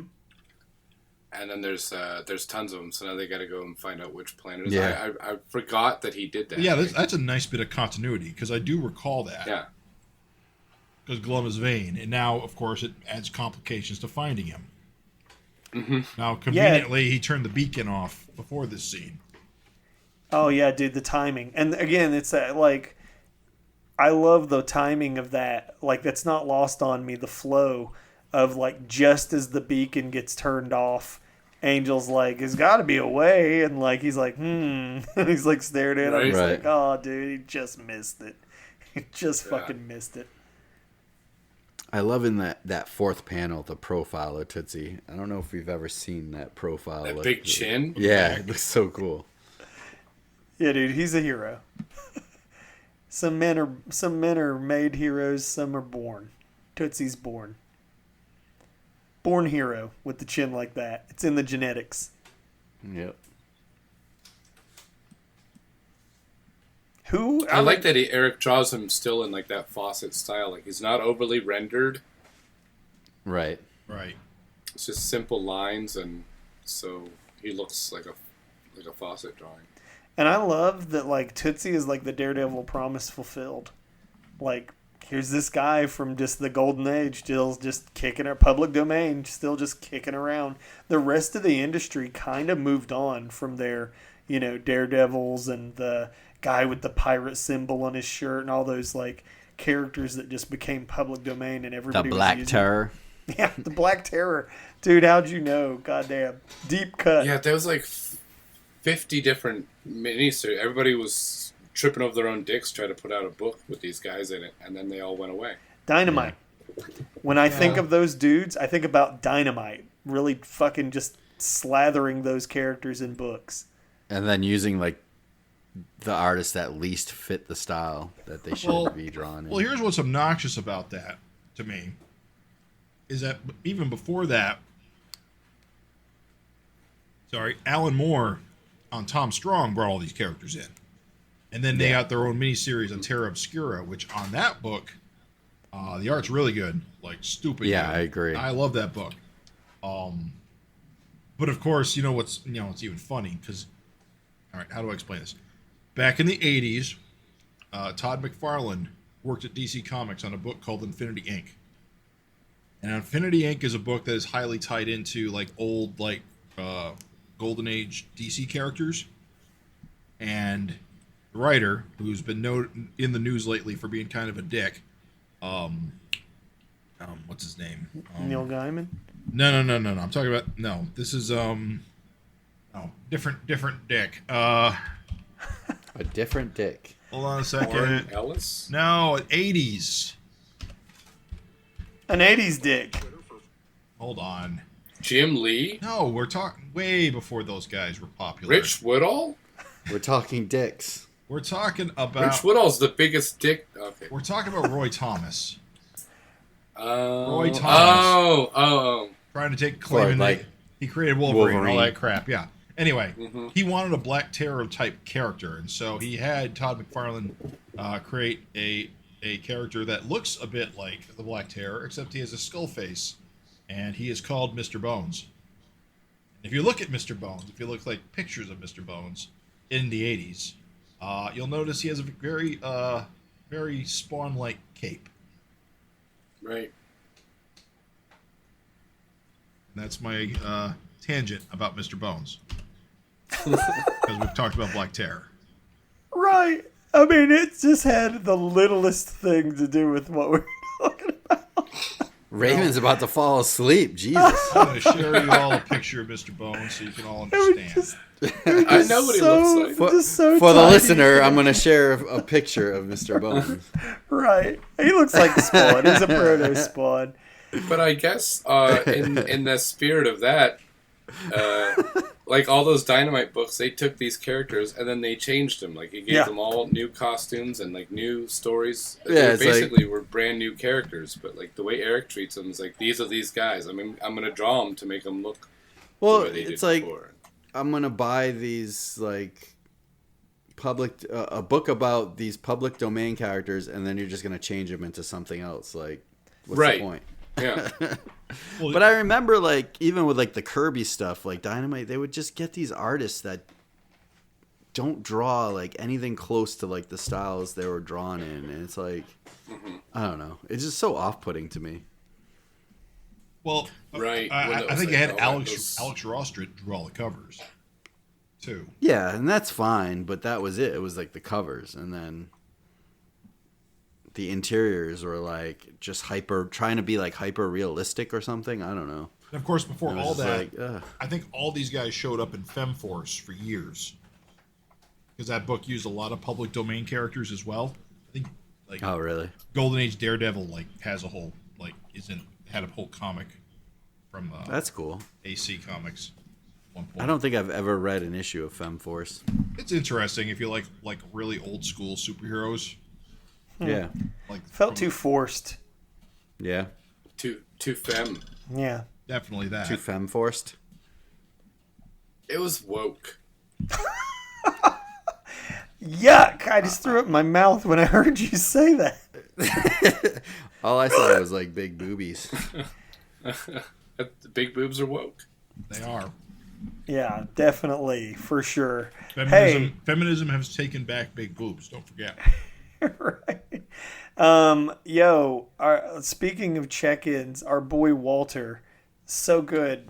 So good to see this man kicking about San Francisco like it ain't no thing. Having no manners. Just playing with the kids. Yeah. He's just a goddamn tiger, man. Craig, if you had acted like this at my place, I'd been very upset. You didn't want to wrestle? It's very implied that Walter was hiding behind that lamp. Like, I'm just saying. Like, look at the panels. I don't see him. Do you see him? He's a tiger. Where could he hide? And then the lamp is, like, fucking getting flung. Yeah. Or off panel somewhere. Maybe there's a doorway that we can't see. A closet, perhaps. I assume he's under the couch. Or behind the couch. And he just happened to come out Yeah, that direction. he could have popped up from under the couch. Yeah. He's hiding inside the couch like Danny DeVito. From It's Always Sunny in Philadelphia. I'm sorry. I was with you. Put more context in there. No. Also, we just like to think. I thought you were talking about twins. Twins. That never happened in Twins. No. Well, he was actually hiding in every couch in Twins where his character wasn't Exactly. on screen. Yeah. The best bit of this is that, like, just, you know, Walter's just a shit. He's just fucking the furniture up and stuff. Yeah, he's a bad house He's just guest. a giant kid. Yeah, he's a giant kid. Yeah. No chill. Do you guys like Walter's clothing? I know that it's going to sound like a funny question, but as cool as he looked on the cover, do you feel like that's kind of just the clothes he would chill around the house in? I mean, he's a big... Do you think he needs a makeover? No, I'm just saying, like, he's wearing, like, a jacket and, like, like, wouldn't he kind of wear, like, a t-shirt? Well, I figured he'd be I don't naked know. because he's a tiger. It's just kind of funny to see a tiger in clothes. I don't want to read your book. I just feel like he should have a t-shirt on, is all. What, you don't... Wait, I thought, like, when he first appeared, he was like a bipedal naked tiger.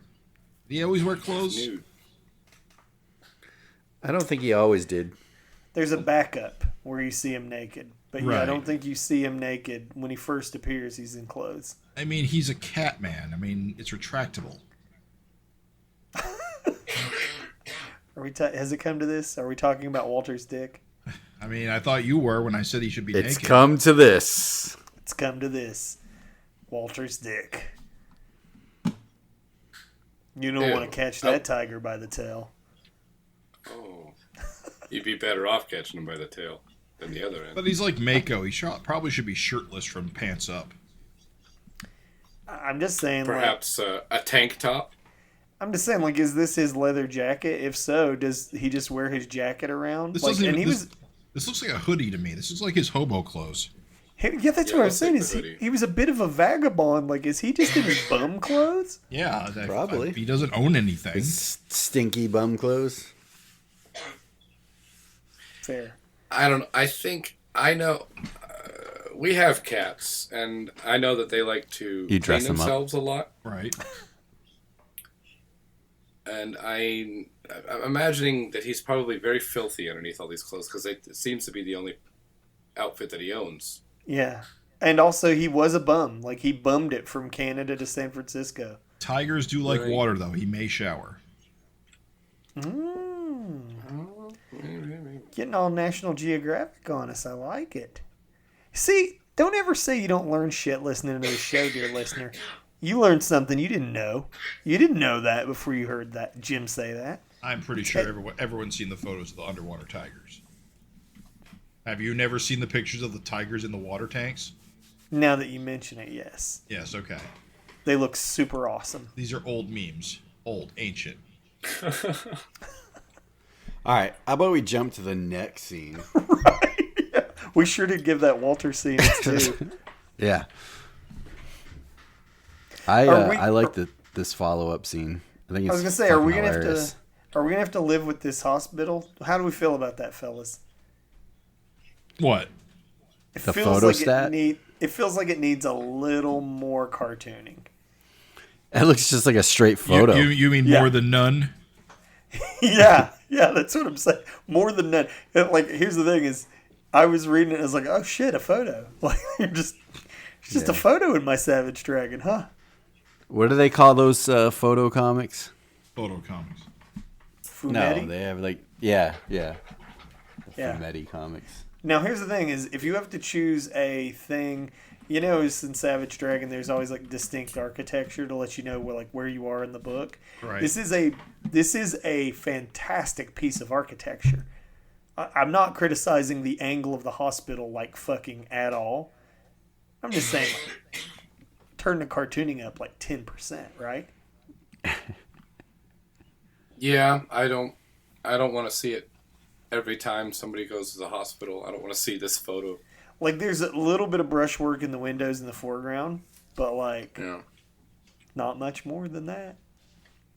So Malcolm is channeling his dad here because this is Dragon being a dick Yeah. to everyone being around. I love him. it. I love it. Yeah, no, dude, it is great, isn't it?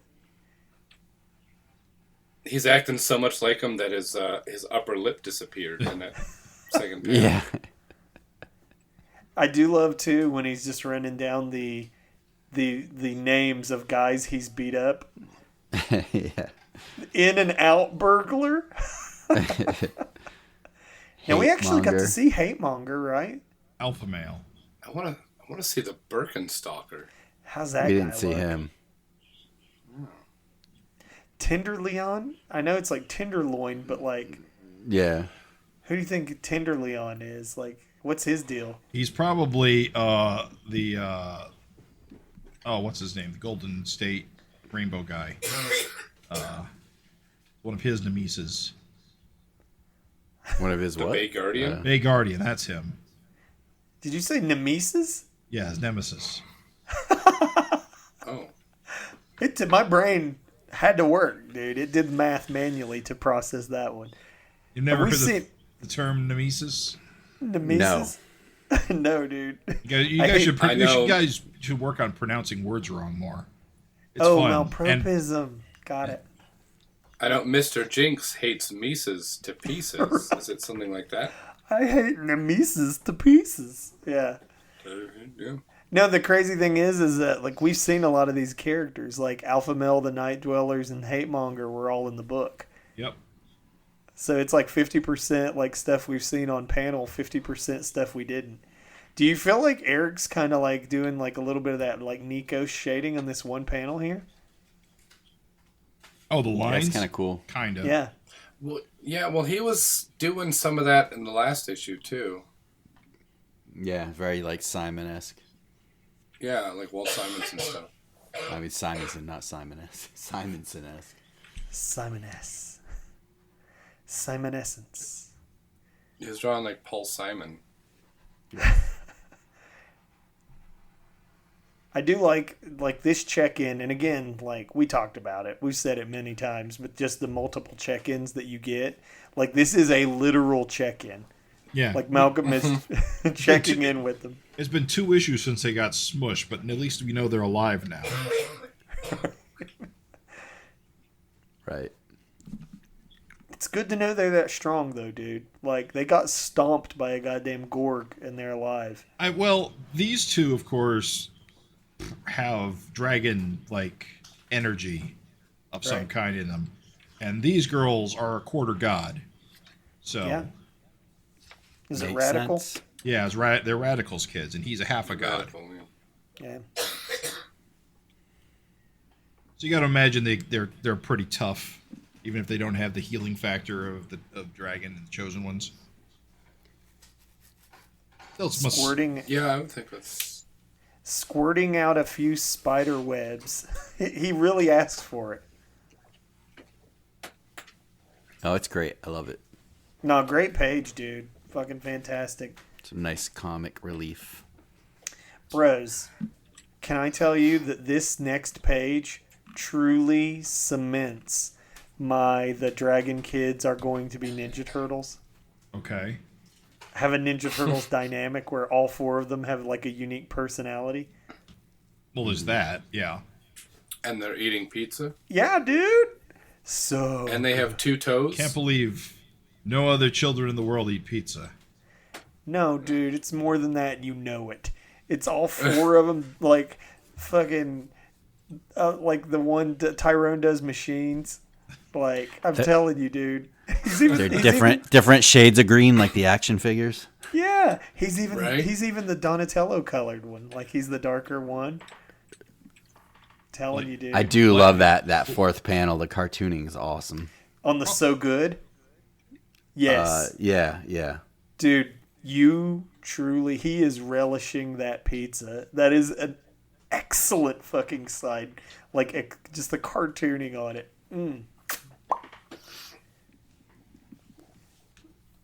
Should we discuss Chicago pizza versus New York pizza? There's nothing to discuss. Conversation we're gonna have? Chicago pizza should just go out the door. And I just had this conversation on another podcast on Sunday.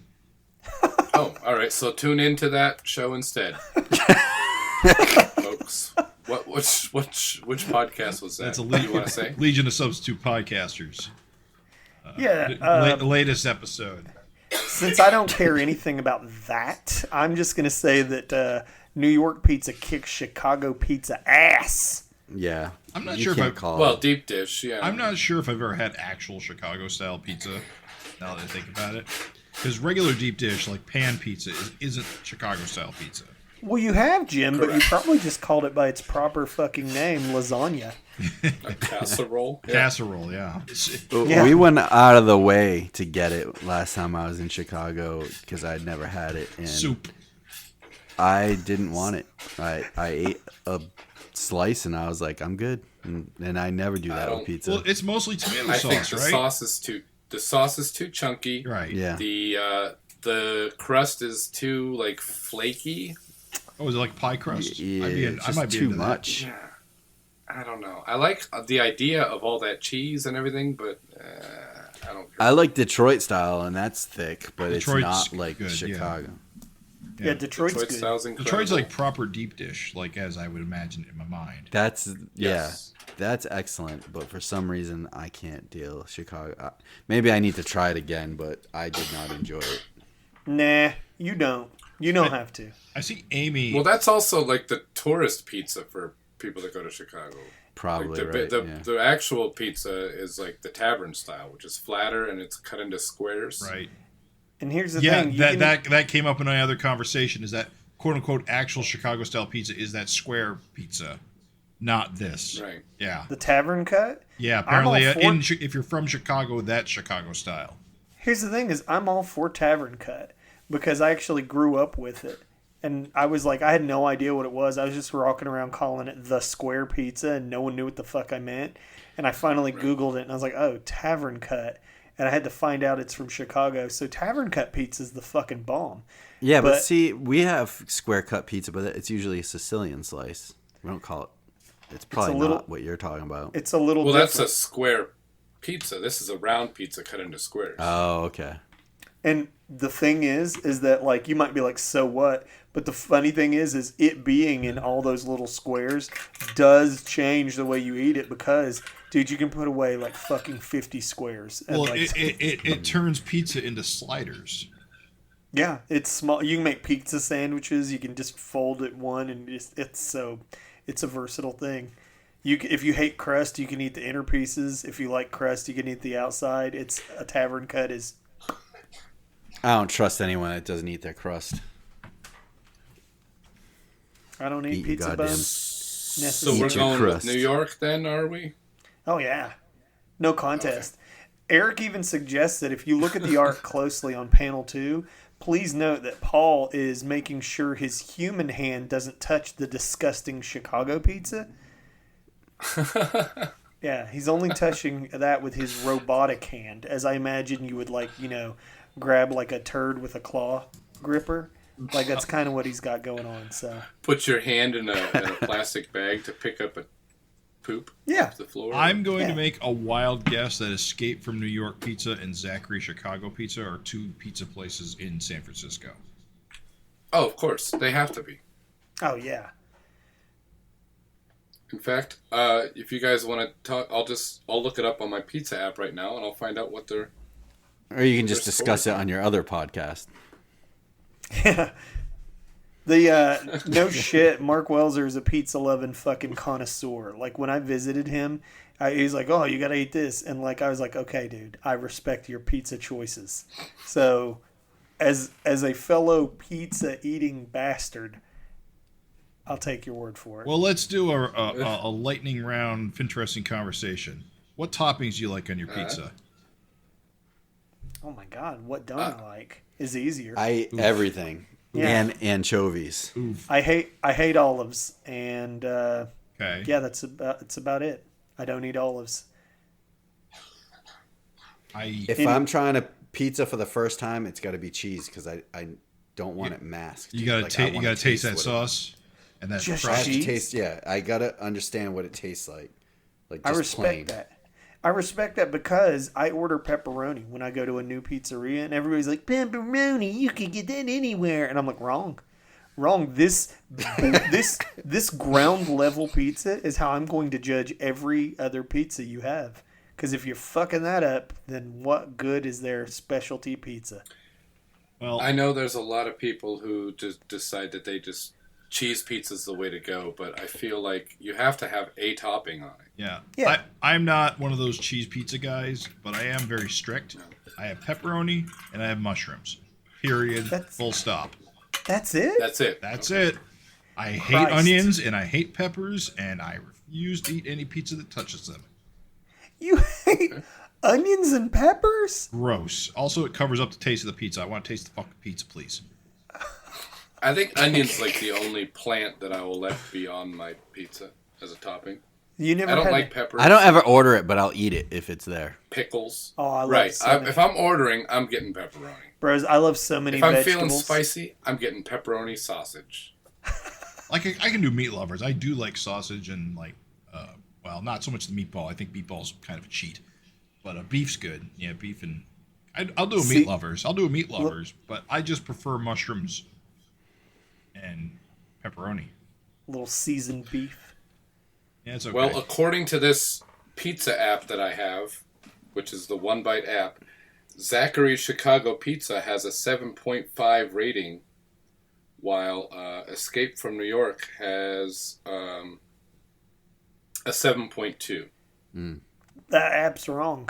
the pizza, you guys- the pizza wars Oh, continue. I'm sorry. 7.0. That was the one in Portland. 7.0 is the one in San Francisco. Have you guys ever had figs on your pizza? I haven't. No. It's amazing. I think I have. Aren't, they, yeah. aren't figs sweet like sugar? Yes, yes. But tomato sauce is Also sweet, had so it makes peaches sense. on pizza, which Ooh. you don't think would sound good, and it's good. I've Tomato never sauce- had that. Sounds great. Tomato sauce is acidic at least.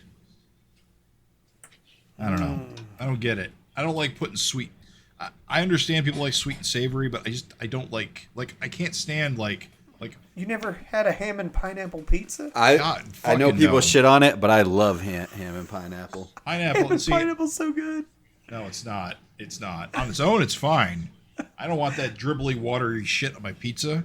It's baked. It's not watery or dribbly. Yeah, It's you're baked. getting the wrong pie then. Yeah, if they gave you a watery pineapple pizza, slap them in the face.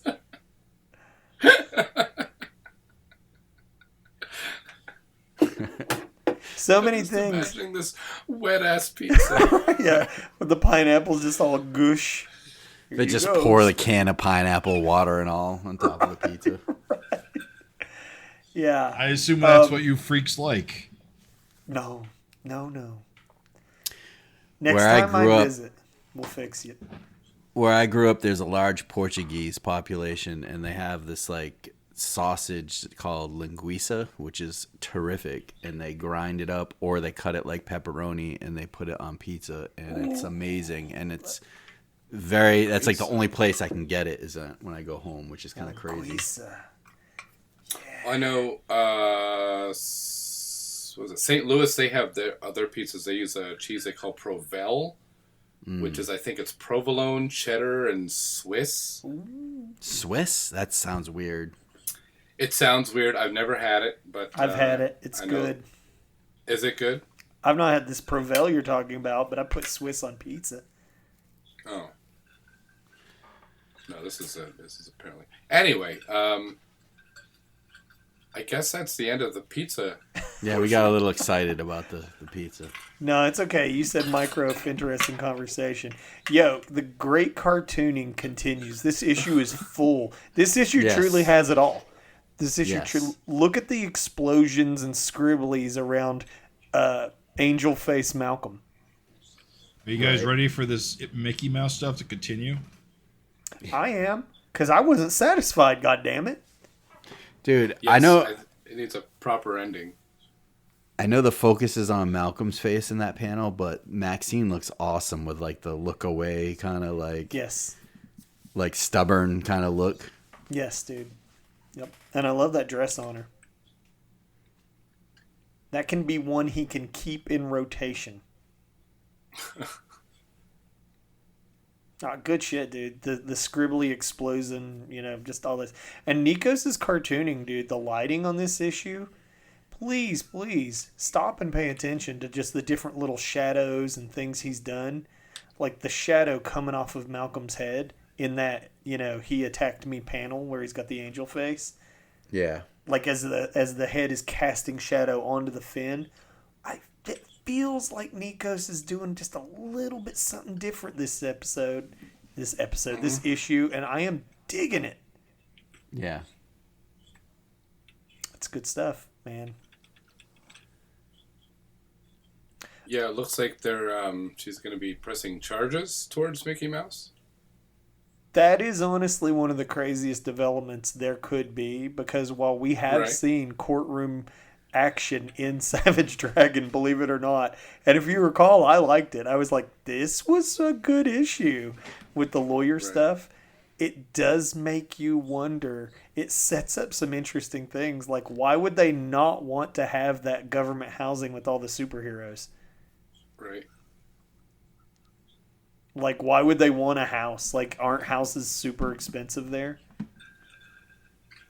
In San Francisco. Yeah. Well, maybe they're just saying they could buy their own house with the money. Yeah, but in San Francisco, right? Yeah. Well, maybe it's just those old-timey houses that she wants. Those Victorians are expensive, too. That's what Eric lives in. Yeah. I think eventually they're going to live in the house that Eric lives in, so he can draw it. He's in the book. He's a government superhero, like Youngblood, man. He should be raking in the dough. Right.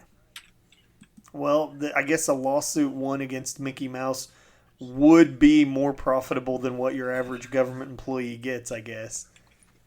Right.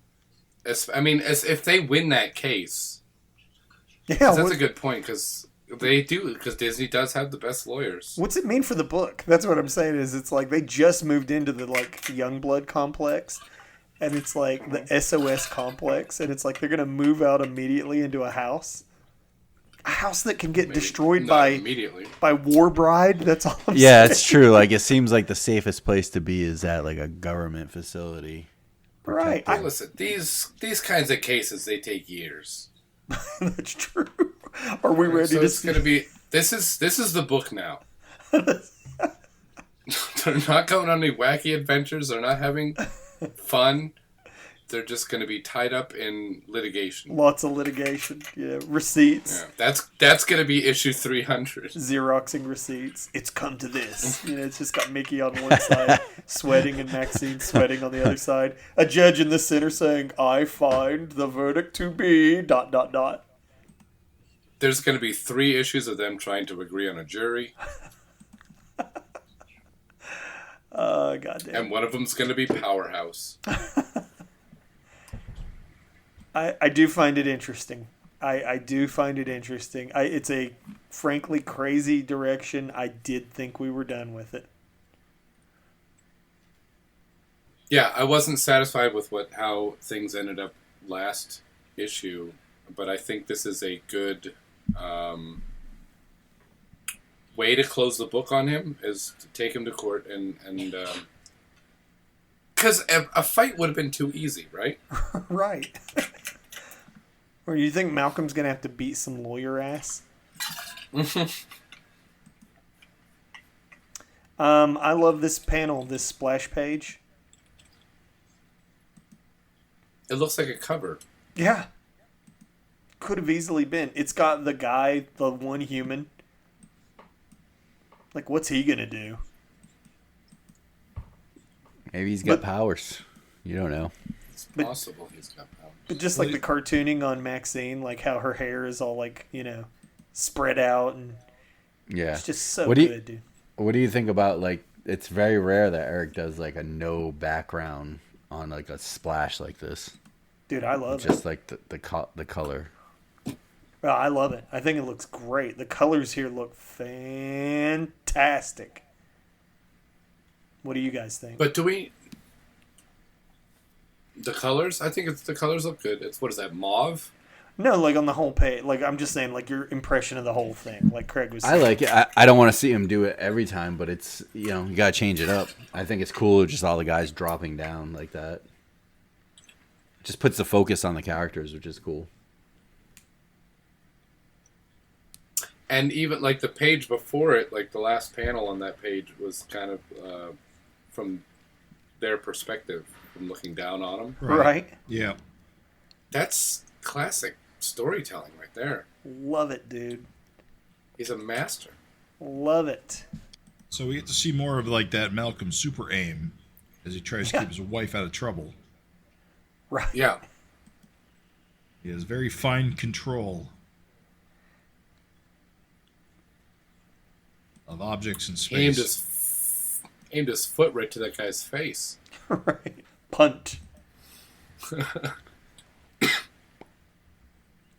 No, it's Yeah, I was gonna say if these guys have superpowers or not, but apparently they do have super strength. That dude punches a Hole in the floor, yeah. hole right in the sidewalk. Yeah. They're probably reasonably strong in numbers. Yeah. And they can take a Malcolm punch. yeah. But they're not landing very many. Well, no, they're awful. They suck at all. They suck at their jobs.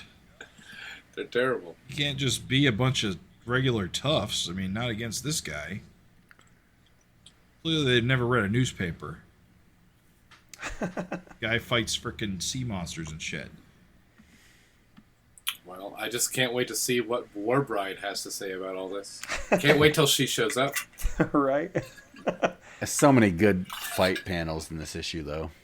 Oh, yeah. I love the Action following fucking page, the Bracca boom where the guy's just flying. I also like the sound effect bunt, as in bunt cake. Blanc is good. I like Blanc. I'm not a... Don't overlook Blanc. Blanc. Blanc. No, that guy flying in the Bracca Boom panel, that's when I was, shitting on Jim Lee a few episodes back. That's what I'm saying is, like, you're just not going to see a lot of people, like, move the pose the characters, and there's, like, super fucking dynamic. Like, there's foreshortening on the limbs, the Right. torso's twisted. Like, just good shit, dude.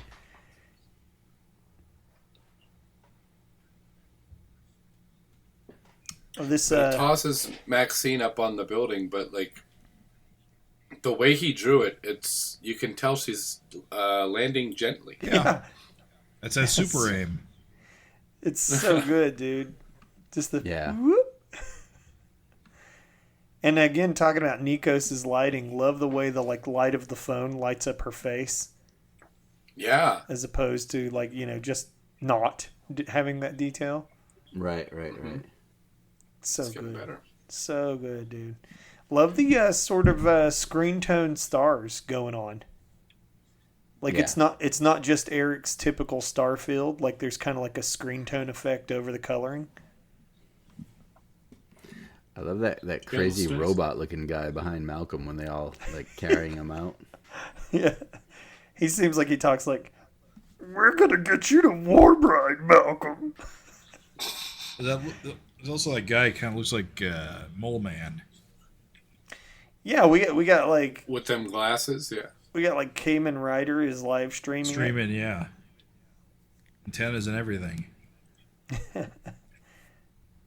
They got him though. They got him though. That's how you get Malcolm. You take him off his fucking legs, and you hold his arms behind his back. I mean, just look at this page though. It is pretty awesome. Like just the camera angles and the shots. Yes. Like Yes, dude. I love like the first panel, which is basically open, but like all the characters just kind of just tackling Malcolm while he's still able to fling her. Like just the cartooning of Malcolm's arm. And then you get like the side view, and then you get the view looking down at the street, and then you get the view looking up at Maxine, and then you get kind of the street level. It's just fun. And it could be Eric draws cool comics. Yeah. And it could be so easy to have it be like, like, oh, we've got your woman, but instead Malcolm really kind of successfully protects her this whole time. And like, and when he realizes he can't, just throws her to safety. I love when you see the street view, all the cars are like smashed where they were fighting. Yeah, dude. Right. It's so good. Now, then we flip the page, and I don't know about you guys, but instant slide whistle down. You expected this guy to be interesting? Yeah, I thought he was going to look cool. He reminded me of, do you remember like Buster Justice from like, he like led the Vicious Circle and like for like 5 issues, like him and his brother. Yeah. That's kind of what it reminded me. They had those big weird Kirby heads. Yeah. As cool as his minions looked, I would say that the bar was raised perhaps a bit too high for Warbride. This guy's like bald Lobo. Bald Lobo. I mean, he just kind of looks like Kingpin, with just in a tank top. He's got his wingtip shoes. Yeah, I think, wanted a woman with covered in bullets and knives. Yeah, I feel like this dude could have had, like, I don't know if he even had like one spiky shoulder pad or something, but he was definitely he's a gangster. I mean, he could still be like a gangster guy, but maybe if he was more well dressed. Well, okay. Because he's got the nice shoes and then a tank top. I don't know. So I don't know anything about fashion. So I can defend that a little bit. He's clearly here to kick Malcolm's ass. So, like, if he doesn't want to, fuck up his expensive suit, okay. Like, if we see Warbride come back and he's wearing a nice suit, all is forgiven. Because I don't think we've had nice suit villain in Savage Dragon, have we? I don't know. I don't think so. I don't think so. And you have there's other like nice suit villains in comics like Lex Luthor and Kingpin, and there's villains that are guys in a suit. Maybe Winston your ass. Ronald Winston your ass. I don't know that we could count him. Yeah, I hear what you're saying. Yeah. I think that if he shows up and he's sharply dressed, like he's got like a cool dress shirt and a jacket and like maybe even a fedora or something, okay. But right here for this first impressions are everything, right? He's just a dude in a wife beater with dress pants. I think if his name was like McBride, I wouldn't have been so disappointed. Well, I think that was the whole like thing, right? It was just trying to he expected everyone to think it was going to be a woman, and it's like, wait, what? You got Eric tricked. Haha. What's his name's like Manly Warbride, right?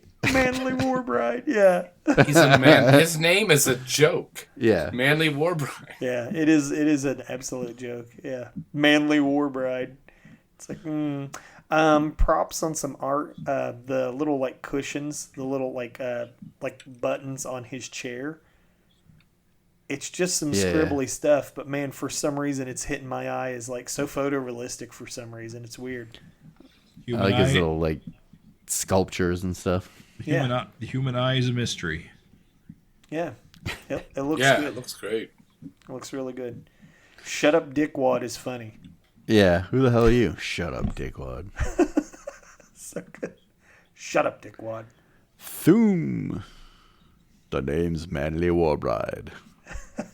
Now, do you think we're setting up Warbride to be like the next Overlord? No. Dude, I've given up on that. What was it, Scourge? And he's dead. Scourge cured me of that. I'm not expecting that at We're lucky all. if he lasts the end of this issue. Surprisingly. Well, does he yet? I haven't read it yet, so I don't know. The first page of issue 273 is going to be his head getting squished open. Yeah. Yeah. But at least he does reasonably justify like what the deal is.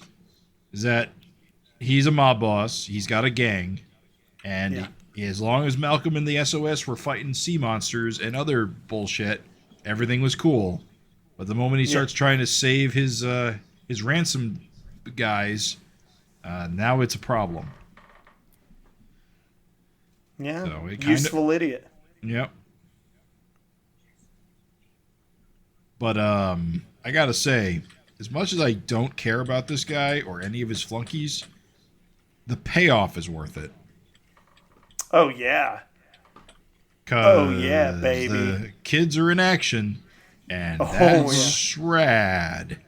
Fuck yes, dude. Grandpa coming in with the grandkids. It's very irresponsible babysitting, must say. Right? Especially Come on, Maddie. children. Maddie probably is too young for this. I would Yeah, say there's they're all Bob probably Osh. You too can't young. even say fucking dad right. Well, what was he supposed to do? Leave the kids alone at home? With Alex? Yeah, you got to bring him to the fight. I don't know. I assume maybe Maxine was like, "Yeah, it is. Did you, Bring the guys, kids. They can take him." did you guys find John Day in the splash with them breaking through? Hell yeah, dude. Yes. It's an incredible splash, dude. You got Malcolm charging from the background and like fucking Paul and the kids coming from the foreground. Oh, it's so good. You got to imagine Manly Warbride shitting his fancy pants right now.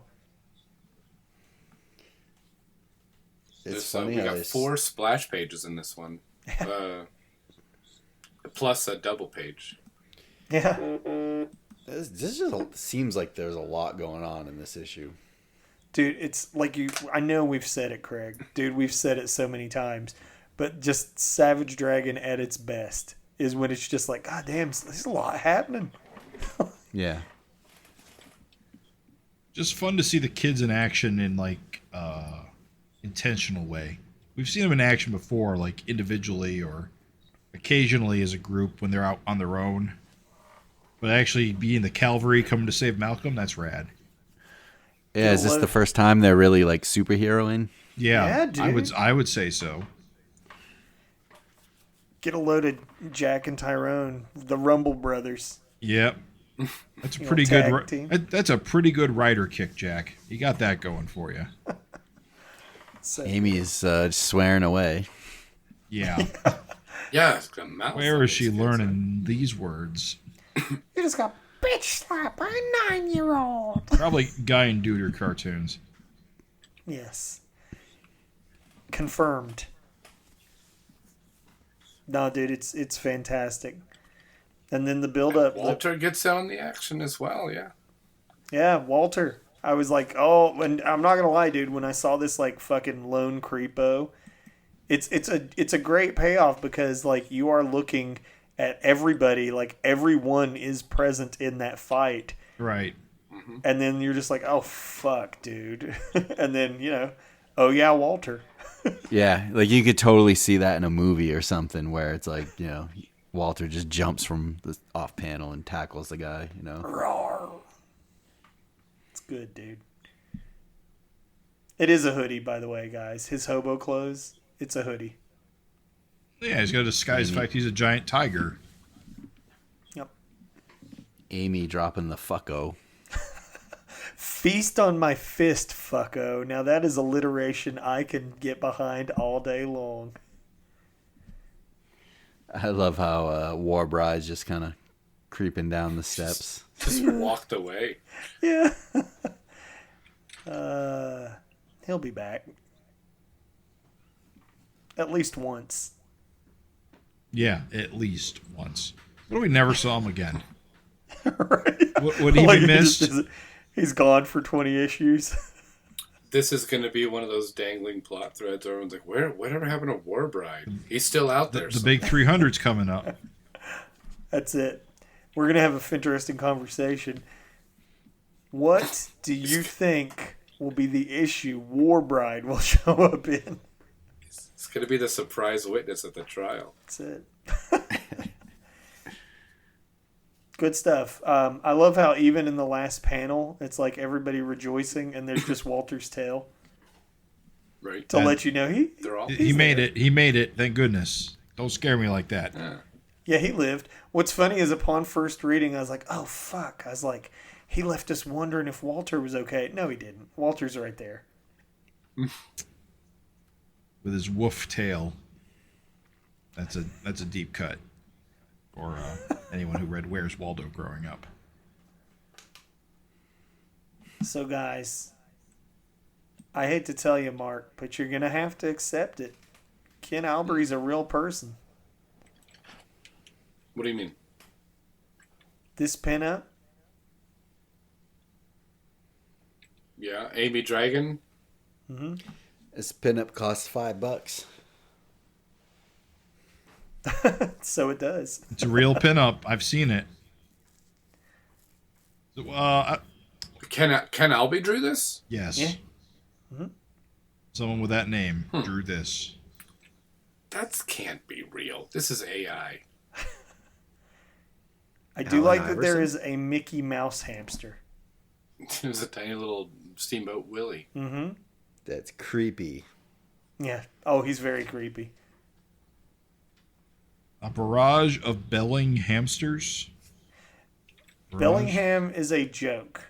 Bellinghamsters. Yeah, Bellinghamster. it's a play. Yeah, Bellingham and Bellinghamster. Do you know what the joke is? That's just the name of a place. He Okay. lives in Bellingham. Ah. Yeah. It's- No, it's good. I could read The Adventures of Amy Dragon for sure. Well, someday you probably will when she takes over the book and is the main character. With her patented She's not even- catchphrase, "Feast on my fist, fucko." Indeed. I'll go right across. It's not even the main character on her own cover. Right. Maxine. Oh, Maxine, once again, stealing the spotlight. It happens. Yo, speaking of our man Connor Tierney, this is a great issue for that FINteresting conversation because Yeah. truly we got some super freaks showing up and delivering amazing content. And this Right. shit with Jackson is funny as hell. Yeah, he I feel like Connor kind of pumped this out real quick because I feel like it's like he showed it on Facebook like less than a month ago. Mm-hmm. And then here it is. Boom. Good stuff. Yeah, he's a one-man. It's a great gag. He's a one-man band, you know. He writes, he letters, he colors. The shit is fantastic. I am a fan of the quick one and done one pager too. It's kind of neat to be it's not easy to get a whole like quick little story in one page, you know. It's tough. Yeah. And this gag is hilarious. Oh, yeah, it's great. Yeah.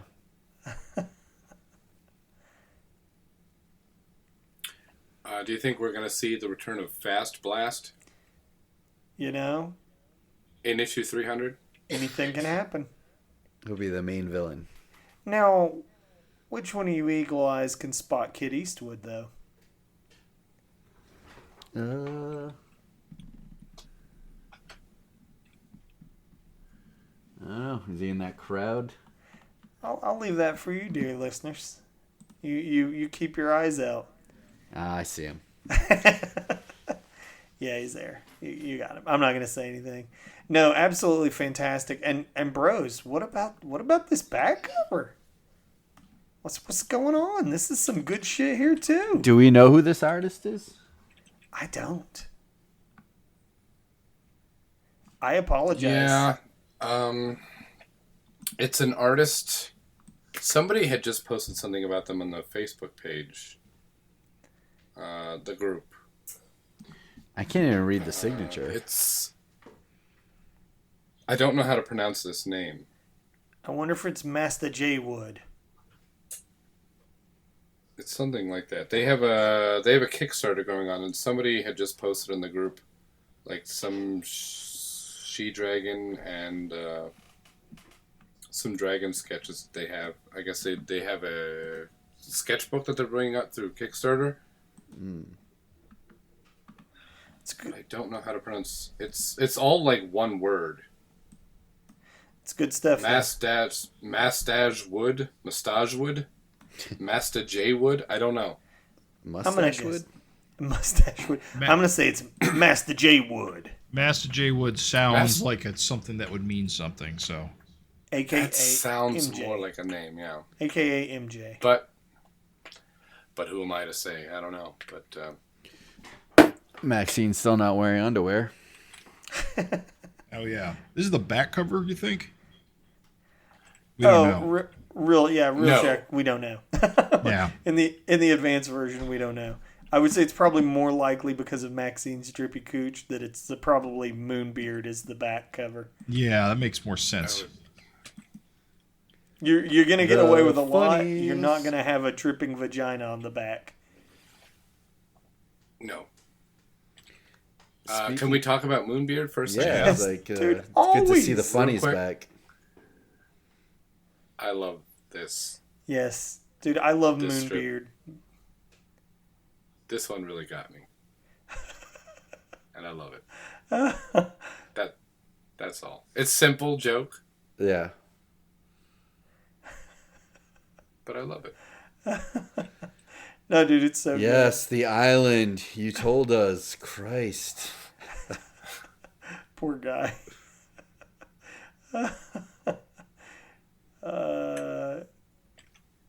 It's like the plot of Gilligan's Island. Right? Is it? Yeah, didn't you know that's how it ended? They got off the island and they just didn't like modern life, and so they went back. I do remember seeing the ending once, but I thought it was unintentional. They just reenacted the trip, and then Gilligan fucked up again. No, They all ran out of food and ate Mr. Howell. I mean, he would be the first to go. He does He is the contribute. He most does reckless. contribute the least. Yeah, he does nothing. No, dude, Moonbeard is a classic, and goddamn, every time I see it, I think, Adam Pruitt, thank you. I know you're out I there love it. somewhere masterminding. I you know you're out there. Yeah, he's out there somewhere making things better. I feel like Moonbeard was an Adam Pruitt contribution. Keeping the funnies alive. Yeah, keep those savage funnies alive, man. Well, I think we did it, fellas. We did it. We got through it. We Yeah, did. that's 272 as far as I'm So, concerned. final thoughts on this issue. I think overall it's good. I don't think it's my favorite issue ever because I really do not care about these night guys. But, we got some good moments in it. And as said, we get to, touch base on everybody, which is always the best part of Savage Dragon. When you have multiple plot lines going on, you get to juggle them, catch up, that kind of thing. Mm-hmm. But except for the big payoff of the fight scene at the end, and just pretty good issue. I got no significant complaints. I love Yeah. this issue. Yeah. I thought it was great. It was very simple Yes, issue, but straightforward. I think that's what I like about it. Yeah, I'm going to give it just a had- 9. Yeah, I think I would too. It had a lot of a little of everything, plus insane fight scenes. Just the the couple of different panels that really stuck out for me that I loved. The introduction of maybe a new heavy hitter villain. We'll see. Yeah. I think. Great backups, or pinups, I should say. One, really good backup. And then the funnies, the return of the funnies. I mean, everything I want in a Savage Dragon comic was in this comic. Yeah. It wasn't the, I'll agree with Jim. It wasn't the best Savage Dragon comic I ever read, but it had everything I like about Savage Dragon. Yeah. So I'm just going to agree with everything you guys said. I give it a 9. Obviously a 10 would be if something truly like memorable or incredible happened. Just one of those unforgettable Savage Dragon moments. It didn't have that. But that's a 10. This is a 9. Like, this is just everything you love about Savage Dragon. Fantastic kick-ass art. Nico's doing his goddamn thing, taking it to new places all the time. Backups that are to die for, killer pinups, funnies. This is what you want, man. This is what you want from Savage Dragon. Yeah, I would have to agree with that. Wholeheartedly. We have all that and John Day. Well, looking forward. Solicitation for 273. Bloodbath. Banished to Earth from the Golden Realm, the deadly demigods attempt to take the city of San Francisco for their own. They'll slay anybody who stands in their way. Comes with our highest possible recommendation. The Golden Realm. Yeah, those guys look like they're going to be cool too. Doesn't that just spark your imagination? The Golden Realm? Sounds like Godtown 2.0. I'm hyped. I'm just saying, I love when Savage Dragon just drops more. Oh, there's giant ants at war in the center of the earth with other underground. Okay, sure, yeah, fucking give it to me. I'll take it. Oh, there's a Golden Realm now? Psst, why the fuck not? Let's do it. Oh, right, these guys. Yeah, I remember the cover now. Yeah, they're like orange and with like their purple costumes. Yeah. Yeah, they look cool. Could be interesting. So nonchalant. Well, thank you for listening, dear listeners.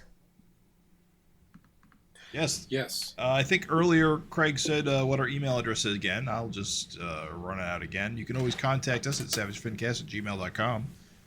Any comments or questions or answers to our FINteresting Conversations. We're always looking for more emails to read.